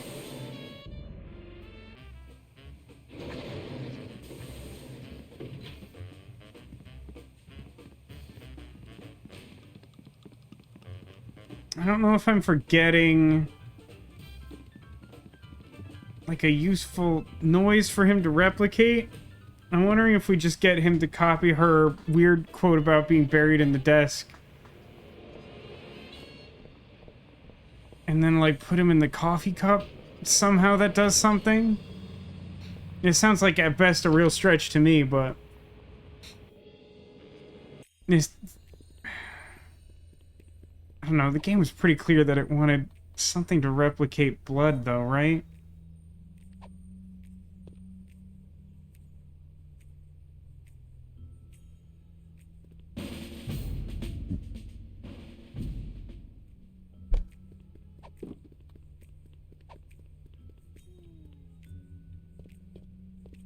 Sybil wouldn't want us leaving. Okay, I have no idea what to do with this cup.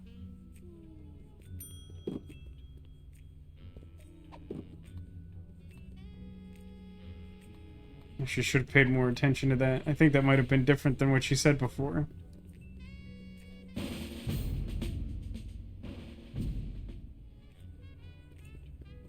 I do remember this feeling tedious over time. That hasn't changed in the remaster. Maybe I could be buried in this desk. I wonder if that's weird. Thank you, sir.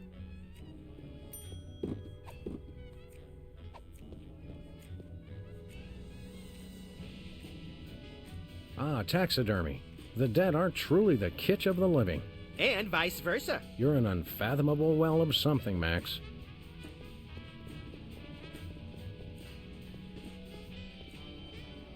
Nothing useful in here.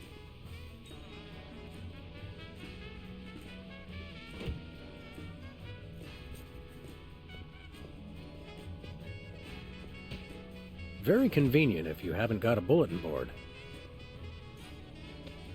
Ah, the tiki. Holdover from the days when you could sell all kinds of cheap crap without a successful children's television show. Envious? A little.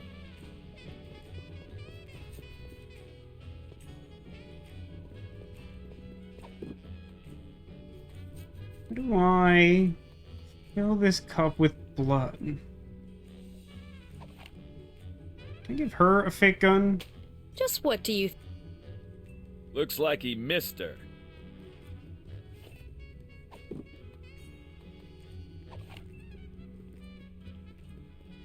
I appreciate you trying to defend me, Sam, but there's nobody there. There was an ad. Or at least I think I saw one. She definitely has too much trust in us. I mean, I don't think she has any good reason to think that we're specifically hired to kill her. Obviously, she's not acting like she does. But still, I mean, just look at our general behavior. I don't think she should trust us. I don't think I can bring my...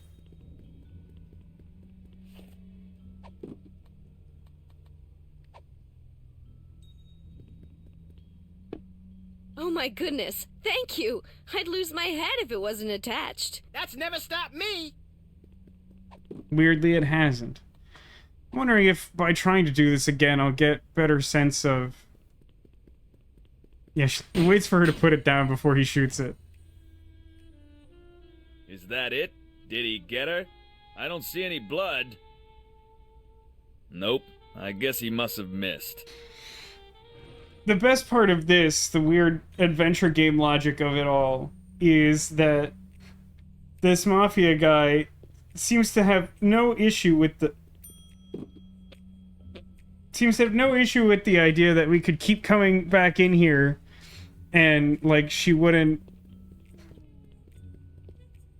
I've caused some, like, weird glitch where, like, one of Sam's hands appears to be mapped to, like, a star?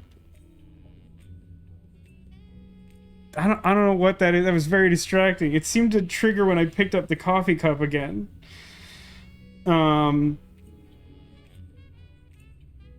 But yeah, like, as far as that guy's concerned, we just keep coming in here trying to take a shot at her. She doesn't, like, leave or try to stop us or call the police or anything. We just keep leaving and coming back and trying to shoot her. He's like, I just missed again.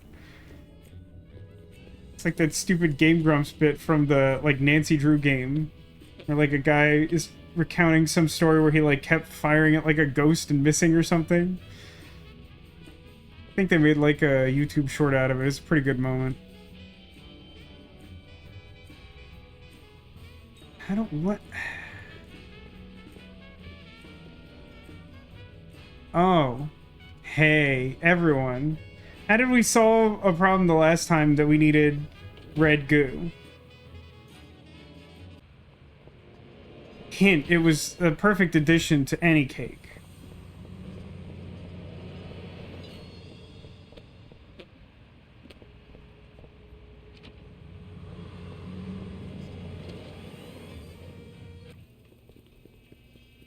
Bonjour.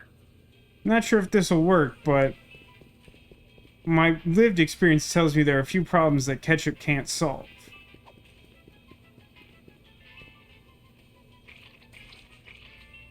Could I get a grande ketchup macchiato with extra foam? You crack me up, little buddy. Who's joking? Now the problem is, if we set this on her desk, she might just try to drink the straight ketchup. And I think she might notice that that's weird.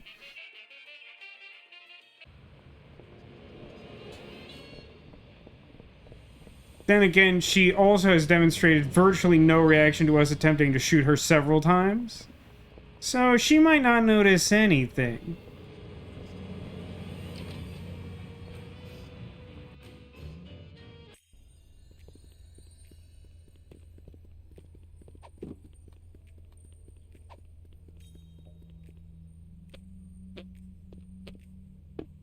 Oh my goodness, thank you! I'd lose my head if it wasn't attached. That's never stopped me! Still have the weird star glitch. Kinda just want to see if she'll drink it.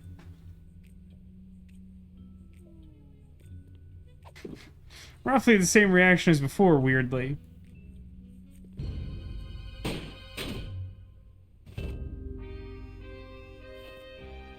Excellent. Nice and messy. That should send a clear message to any other potential rats. I'm reminded of yesterday's dinner on all points. Hey, what happened to the picture? With all due respect, Don, who cares? Now that she's whacked, we don't need to keep watching her, do we? I suppose so. Give me a pretzel, Chuckles. These things always make me peckish. You're a real sociopath, Don Bear. I mean that as a compliment, naturally. Naturally. Hey Sam, webcam tastes like chicken. Good idea, chum. Now those toy mafia goons won't see Sybil wake up, which could be important to our continued good health. And we've learned that webcams go great with ketchup. Another fun fact to add to the crime-fighting arsenal. Hey Sam, are we mafiosi yet? You know what? I think we are. Let's go and see Chuckles. We did do all those jobs for him. Sam, Max, you have done what we have asked of you. Acts of intelligence, malevolence, and subservience. And we welcome you into the ranks of the Orso Nostra. Neat. My stuff runneth over. There's a small ritual with the ceremonial picnic baskets, and then a few other technicalities, and then Joey will show up with some cold cuts. But first, as a sign of respect, I will remove my mask, which is good, because I can barely talk through the stupid thing. That's better. Man alive, do I schwitz in that getup. Holy fat-free carp on a skewer. You're a mole. In fact, you must be the one does the carpet match the drapes? The code phrase, idiot! These guys are freelance police. Apparently, they still haven't figured out that I've switched sides. He's right, Max. We still haven't realized that. Wait, so I get the mole turned traitor, presumably for the wealth and power that the toy mafia could offer, but what happened to the previous teddy bear? Or Ted E. Bears. For all we know, the original Ted E. Bear choked on his own meatball sandwich back in '65. Yes, good point. Should we run now? Perhaps so. Get them! Head for the car, little buddy. And I go welcome to the stream. And thank you to Angel for the gift sub. Sam, I couldn't help but notice that a number of bloodthirsty gangsters are right on our tail. That does appear to have happened. Coppers. Yes, I saw that. What's worse, they've got those new bulletproof tires from Crime Mart. That is rough. You hate to see it. Horribly, horribly awry. So I need to find some way of busting up their tires or something. Okay, the ramp doesn't seem all that helpful.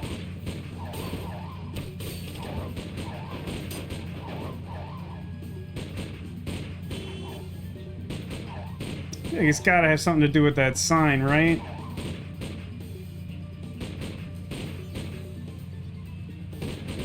This is not good. Is that all of them? All but one. Teddy Bear himself. It's more straightforward than I expected it to be. Fraud once and for all. Good idea. Hold on, little buddy. Hey! Time for some sort of puzzle boss fight. Hey, the dawn is gone. Well, now's our chance to find out just what that traitorous mole bear is planning. You know, without that menacing mumble, he doesn't seem capable of planning brunch, much less a dastardly master plan. Agreed. But in my experience, there's always something interesting behind any door that says, "Do not enter under pain of death."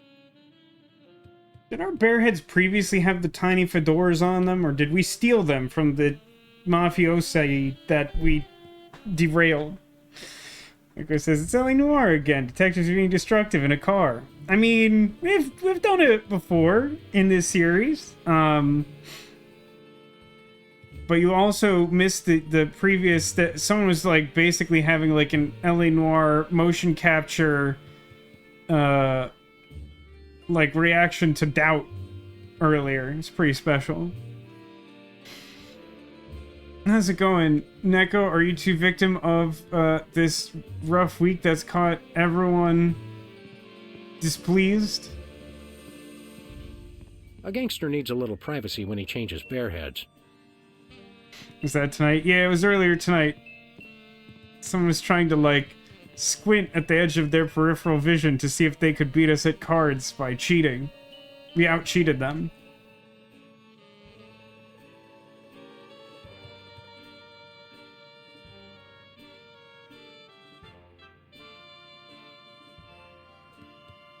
I don't understand the exchange. He's got a bunch of maps in here, with what looks like truck routes going all over the country. Interesting. But it probably doesn't mean anything.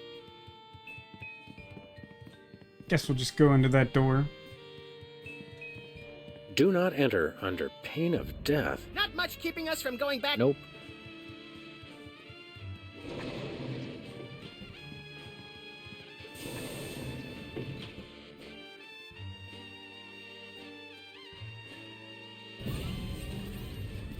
Hey, there's a whole bear-making factory back here. You mean the respectable propriety of a gambling casino is just a front for the shadowy underworld of labor and industry? I'm scandalized. You two? You're back? There weren't supposed to be any mafia here. But come no closer. I know how to use both of these. I'll be honest, we're probably more worried about the gun. Indeed. More fool you then. For this hypno bear will make you my willing slaves. You can do the factory work now that you've rid me of my inept underlings. Look, Look at the Hypno Bear! Do whatever Teddy Bear says. Don't you feel sleepy? Don't we? We don't. Hypnosis won't work on either of us. But play along until we get that gun from him. I asked you a question, slaves! Yes, It's a great thing that everyone's master. terrible at listening. So sleepy. What he said. Really? Seems a little off somehow. Maybe it's just me. Oh, I know. Here's a test. Tall one, you shoot the short one. Excuse me, master? Shoot your friend. I command it. This blows. Luckily, we have an easy solution to that. Actually, wait. Can I, listening device on him? Does that do anything? I can't listen to that. Think, boy. I think it's not working. Do whatever Yes, master. Now shoot your friend. Yeah, fair enough. Teaches me to try to do a fun thing. I obey. Mother of mercy! Is this the end of little Maxie? Oh, death! Where is that guy Sting? Oh, the pain! The pain! And only 2 days to retirement! You gotta promise to TiVo the Dukes of Hazzard for me! Promise me! TiVo the Dukes of Hazzard. Okay, What an so unbelievably cowards specific. die 1,000 deaths. Well, heroes die but once. Unless they're playing video games, in which case heroes die a lot too. That's true, So we die good very night, often. Fresh Prince, and may Charlie's angels sing thee to thy rest. Right, well... So cold. Why am I so cold?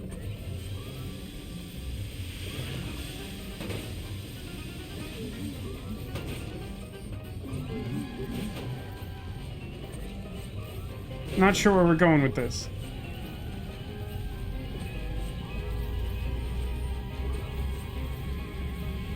I think the red one's bad. Okay, good job, slave. Just about ready to have you shoot him again. Yes, master. Now, slave, you run the factory while I read the paper. Just get the Hypnobears sorted for delivery. You can take them around later. Yes, master. Good, good. Now I'm off to see what wry observation Fred Bassett has for us today. Lost on me. I should probably know. Max, you keep playing dead. I'll figure out some way to bring Teddy Bear and his factory to their respective knees. I can't hear you. I'm dead. GG.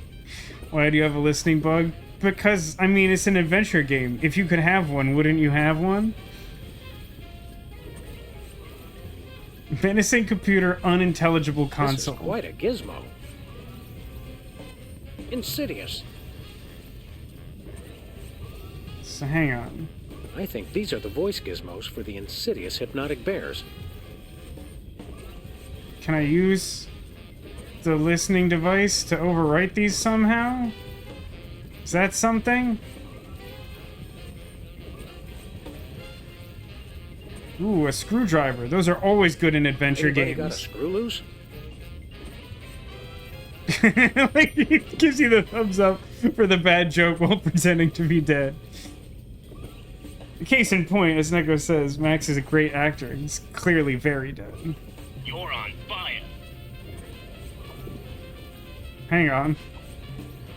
I can't listen to that. Think, Oh. boy. So wait a minute. I should just remove... Just, like, use the screwdriver to, like, remove this guy's voice box? Oops. You're on fire. And then if we install that in a bear...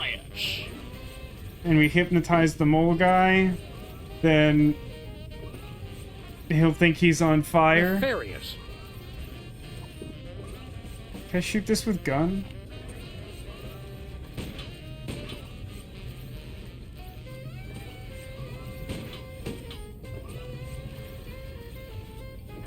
Can't get the camera to pan to look at Max.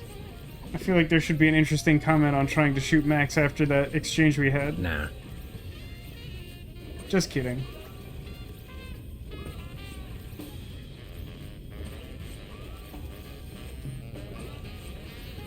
I like that conveniently the voice box for the one-armed bandit machine is identical in all ways to the other voice box except color. Okay, so if I put this Fremmel what's-it in this Flingle flipper...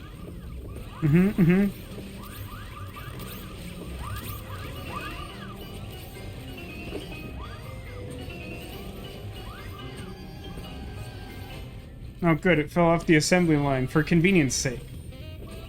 I mean, for like scientific, repeatable reasons. You're on fire. Aw, isn't that cute? Can I guess Max is immune to hypnotism because of his homicidal tendencies. Hey, look what I made. You're on fire. Sam, I have to pee. Oops, sorry. Let me see about wrapping things up. That's fair enough, and also well worth the effort.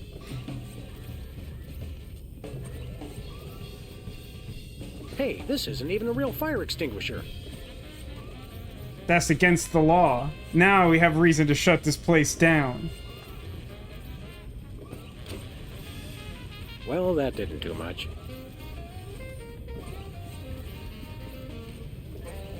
Oh, I see. You're gonna tell him he's on fire. He'll run for the fire extinguisher, which will put him under the thing that Max got himself sucked into. And then we win the video game. Master. What is it, hypnotic slave? Something wrong with the machine? No. Then don't bother me. What's against the law? It's not up to code to, like, not have a safety fire extinguisher in this I know factory. she's married now, but that Kathy is still smoking hot. Oh, Master. What is it now, slave? You're on fire. I'm on fire! Help, help! I'm on fire! I'm on fire! I think all that was meant is that he's doing a really good job at NBA Jam, but, like, I guess I can see cause for concern. Here goes nothing. I'm on! See, this is exactly why it's problematic not to have a functioning fire extinguisher.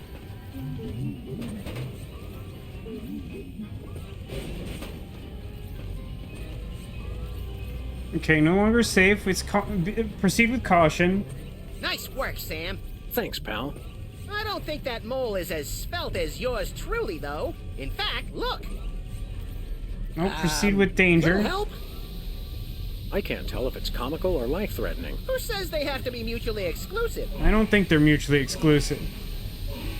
Okay, proceed with run. Which color means I can't take my bath and body scrub with me? That one, run.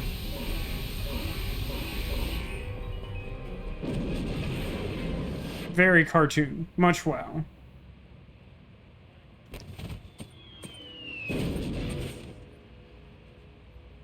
Where was our car? That's what I call breaking the bank. And the sidewalk, and the water main, and the buffet table. You're really broken up about that buffet table, aren't you, Max? It was the only innocent in this whole affair, Sam. I mean, apart from the bystanders and their pets. Buck up, little pal. Maybe the commissioner will take us out for a pungent meal at Squirrel Garden when we tell him how we cracked the case. He better. For all the hard work I did, I want 3 jellied lemurs. With extra salt.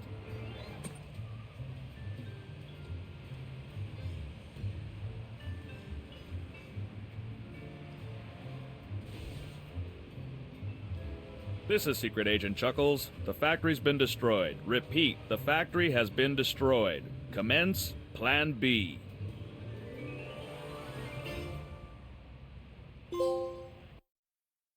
Not the buffet table. Don't worry, there was no achievement there that we just got a trophy for.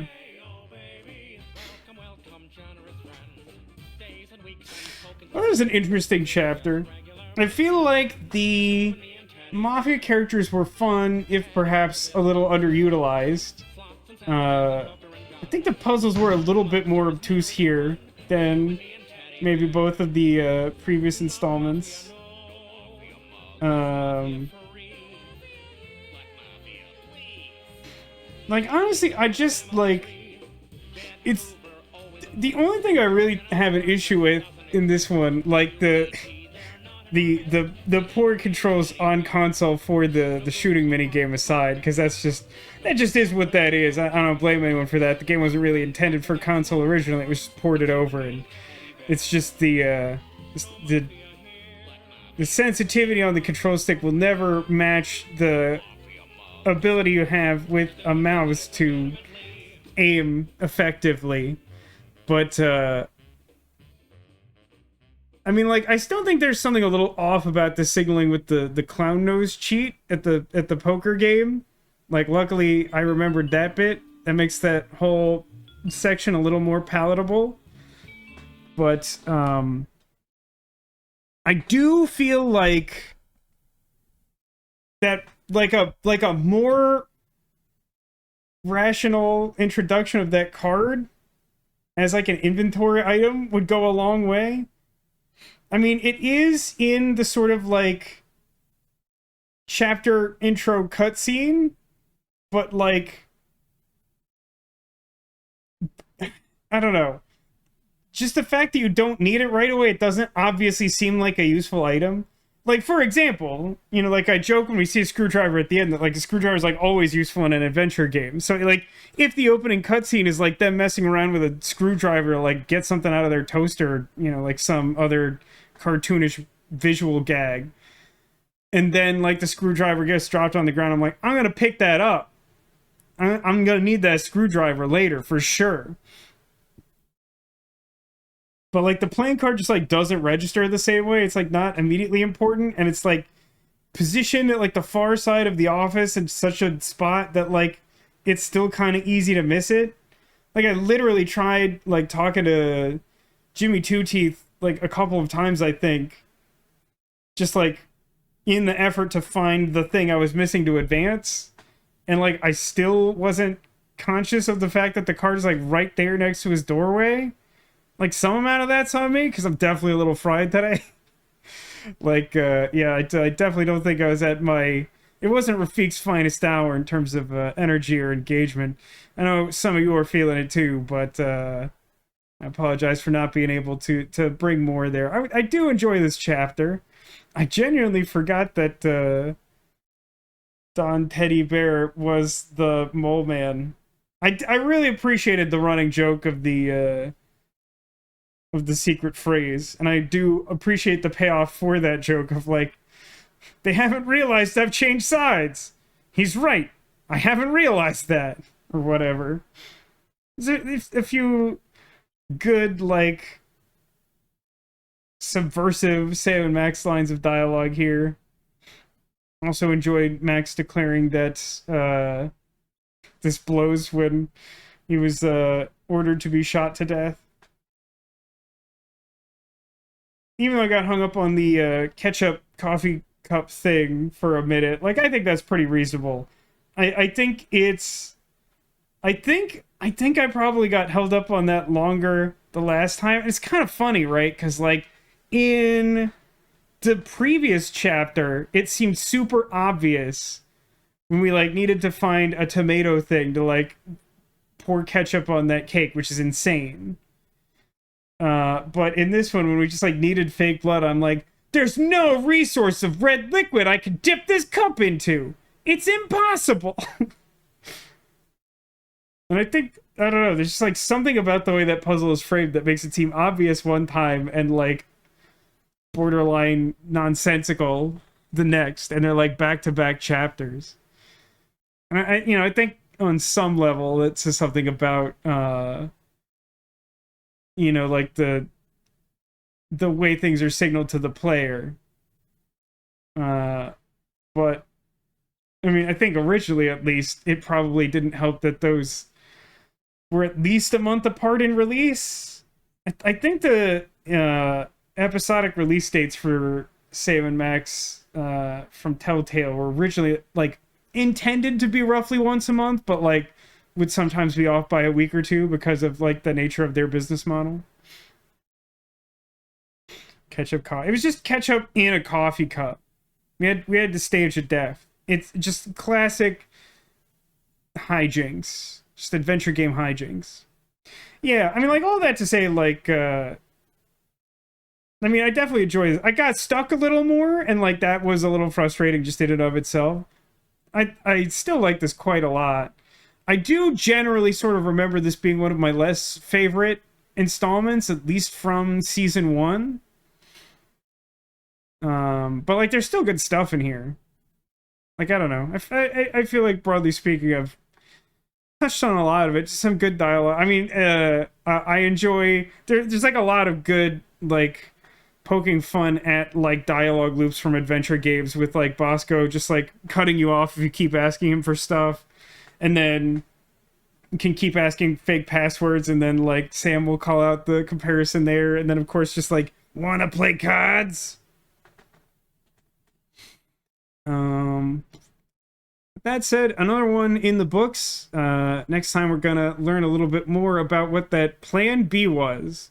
And let me tell you, if you didn't pick up on the subtext of what was going on there, I think you're gonna be in for quite the surprise, because I feel like this next chapter represents like a big weird leap in the story and generally the scope of what Telltale 7 Max is about.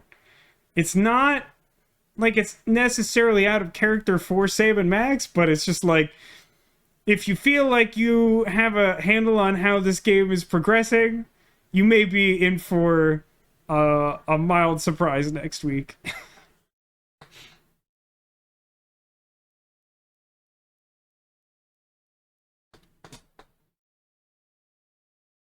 Except to so much you have no idea what's coming. Well, hey, there's always the VODs, and there's always next week.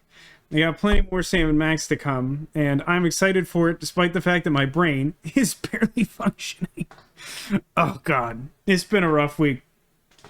Normally, I think I would, like, try to pad out the stream with some Cobalt Core or something, but, like, I'm gonna be honest with you, man. Like, I mean, chat feels a little sleepy in here, and frankly, so do I. I could probably just use a little bit extra time to do anything to straighten my life out right now. But yeah, of course, before we end any stream, we must take the opportunity to locate secret Squirtles, because somewhere on this couch behind me, I've hidden a Squirtle. If you can see a Squirtle like this big sleepy fella, well, he's not a secret. He's right there. You can see him.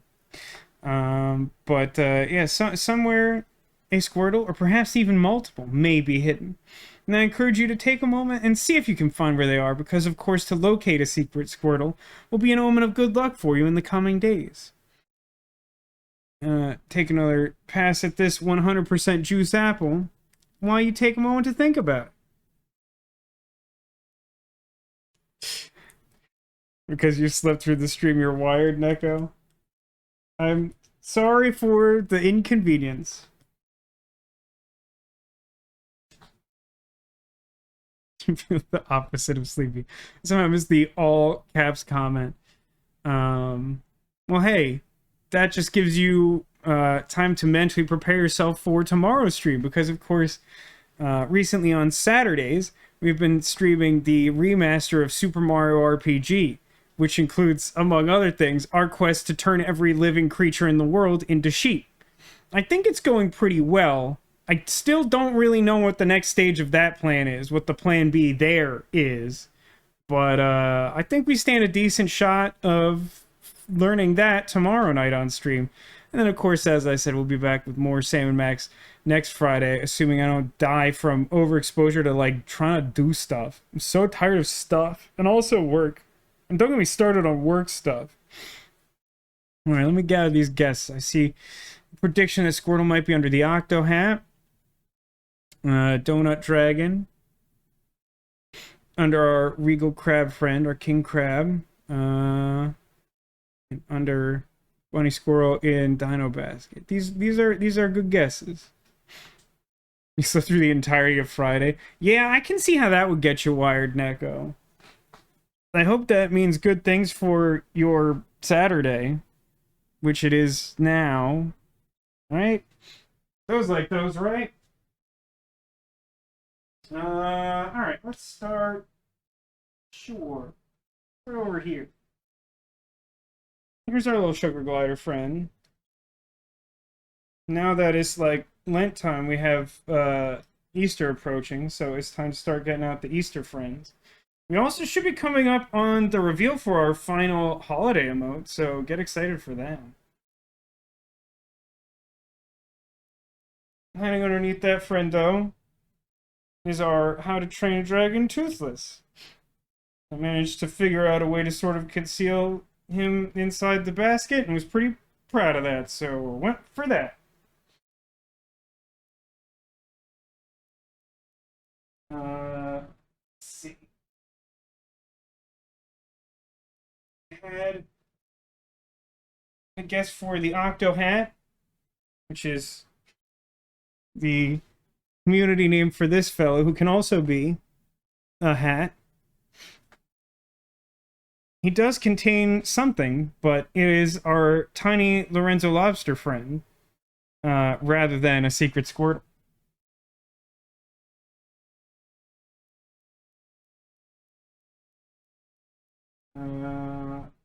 We had, yes, under Georges, it's hard to say, Georges. He's our Valentine's Day king crab. He has a heart, monocle, and a mustache. Very good. Also, obviously, a little crown.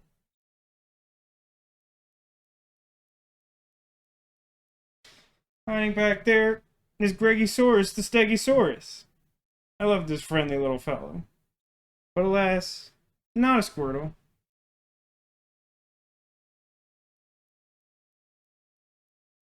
And we had a guest under our Donut Dragon.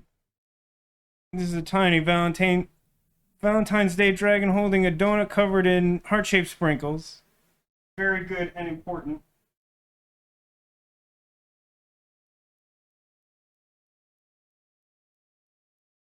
And it's concealing a new friend. Another Easter-themed friend. Check this one out. This is extremely round Easter Winnie the Pooh, who is holding in his tiny Winnie the Pooh hands a Easter basket with a chocolate bunny in it.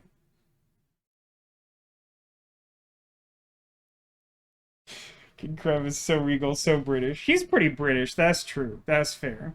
Look how round he is. He's perfect. Speaking of, I saw today, and I wasn't sure if this was a hoax at first because I hadn't heard it anywhere, but apparently they're making a new Pokemon Squishmallow, and it's Dragonite, and he's perfect. He's very good. I personally haven't found a lot of their choices for the Pokemon Squishmallows to be like A+ slam dunks, but like this Dragonite is very good. Yeah, the lavender top's pretty good, right? I mean, obviously it's not his like signature Winnie the Pooh shirt color, but it's very good. And I love his little arms. He's very good. Speaking of Squishmallows, got one on my way away from Cheryl after Wednesday's really bad time. That sounds fun. I hope that you enjoy it. Where did I see Dragonite? I don't think it's released yet. I think it's just announced now. But like I just saw on Twitter, I think someone like posted a picture of it and I was like, oh, he's good. He's really good. Right, Neko? Like, he's good. Is it like OG Pika or Winking Pika Demolition? Do you know? That'll be an exciting surprise either way. He captures the derpiness. He's also just like super round and pleasant. I don't know, it just captures Dragonite. It's very good. Anyway, anyone want to take one last shot at Squirtle? Haven't seen one yet.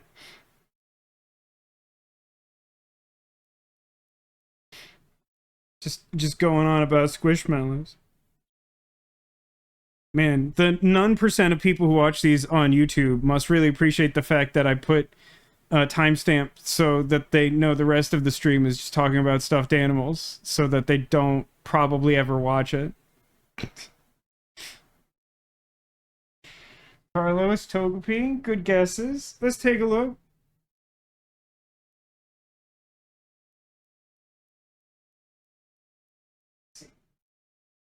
I'll clue you into the fact that Togepi's is kind of sitting on the big baguette that helps to prop things up so you can see them better when we have stuff in the front.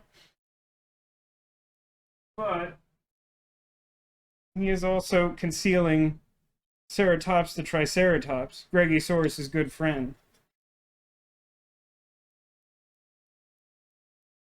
Rearranging things haphazardly. And, how about behind Carlos? Well, I don't know if you can see that behind our big lady of narwhals.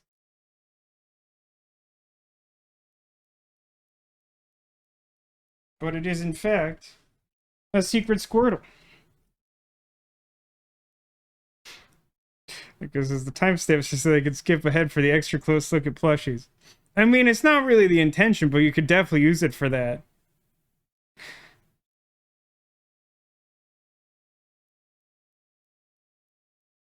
So congratulations on finding the secret Squirtle. I wanted to put... I sort of secretly put all my holiday Winnie the Poohs, obviously classic, tiny classic, Santa Pooh. And then we have the Easter one. Yeah, thanks everybody for watching. I hope you've enjoyed this. I hope that everyone has a better week coming up. I know that this coming week will probably be a tough one, frankly, but hopefully mostly in ways that are not bad and miserable, at least for me. And the shirt, yeah. I wasn't sure if people would see the shirt and think that it was a subconscious message since I put so many poos on the couch. Lol. But yeah, I think that'll probably do it for the stream. Sorry for cutting it a little bit short, but like, it's just, it's been a lot. Thanks everybody for watching. Thank you for being here. Thanks for being you, and I hope to see you again soon. Again, brief reminder, we got more Sam Max coming up next week if that's your jam. Tomorrow we got Super Mario RPG. I think we'll take on probably another boss. We may get sidelined by more side quests, uncertain about that fate. We will definitely be wasting some amount of time turning things into sheep, hoping to become the greatest shepherd. Maybe the second greatest shepherd if we're being honest. But yeah. Everybody, take care of yourselves. I wish you the best and hope you have a good week ahead, or at least until I see you next. In the meantime, take care of yourselves and remember that you are Clawsome. Because he says Clawsome on him.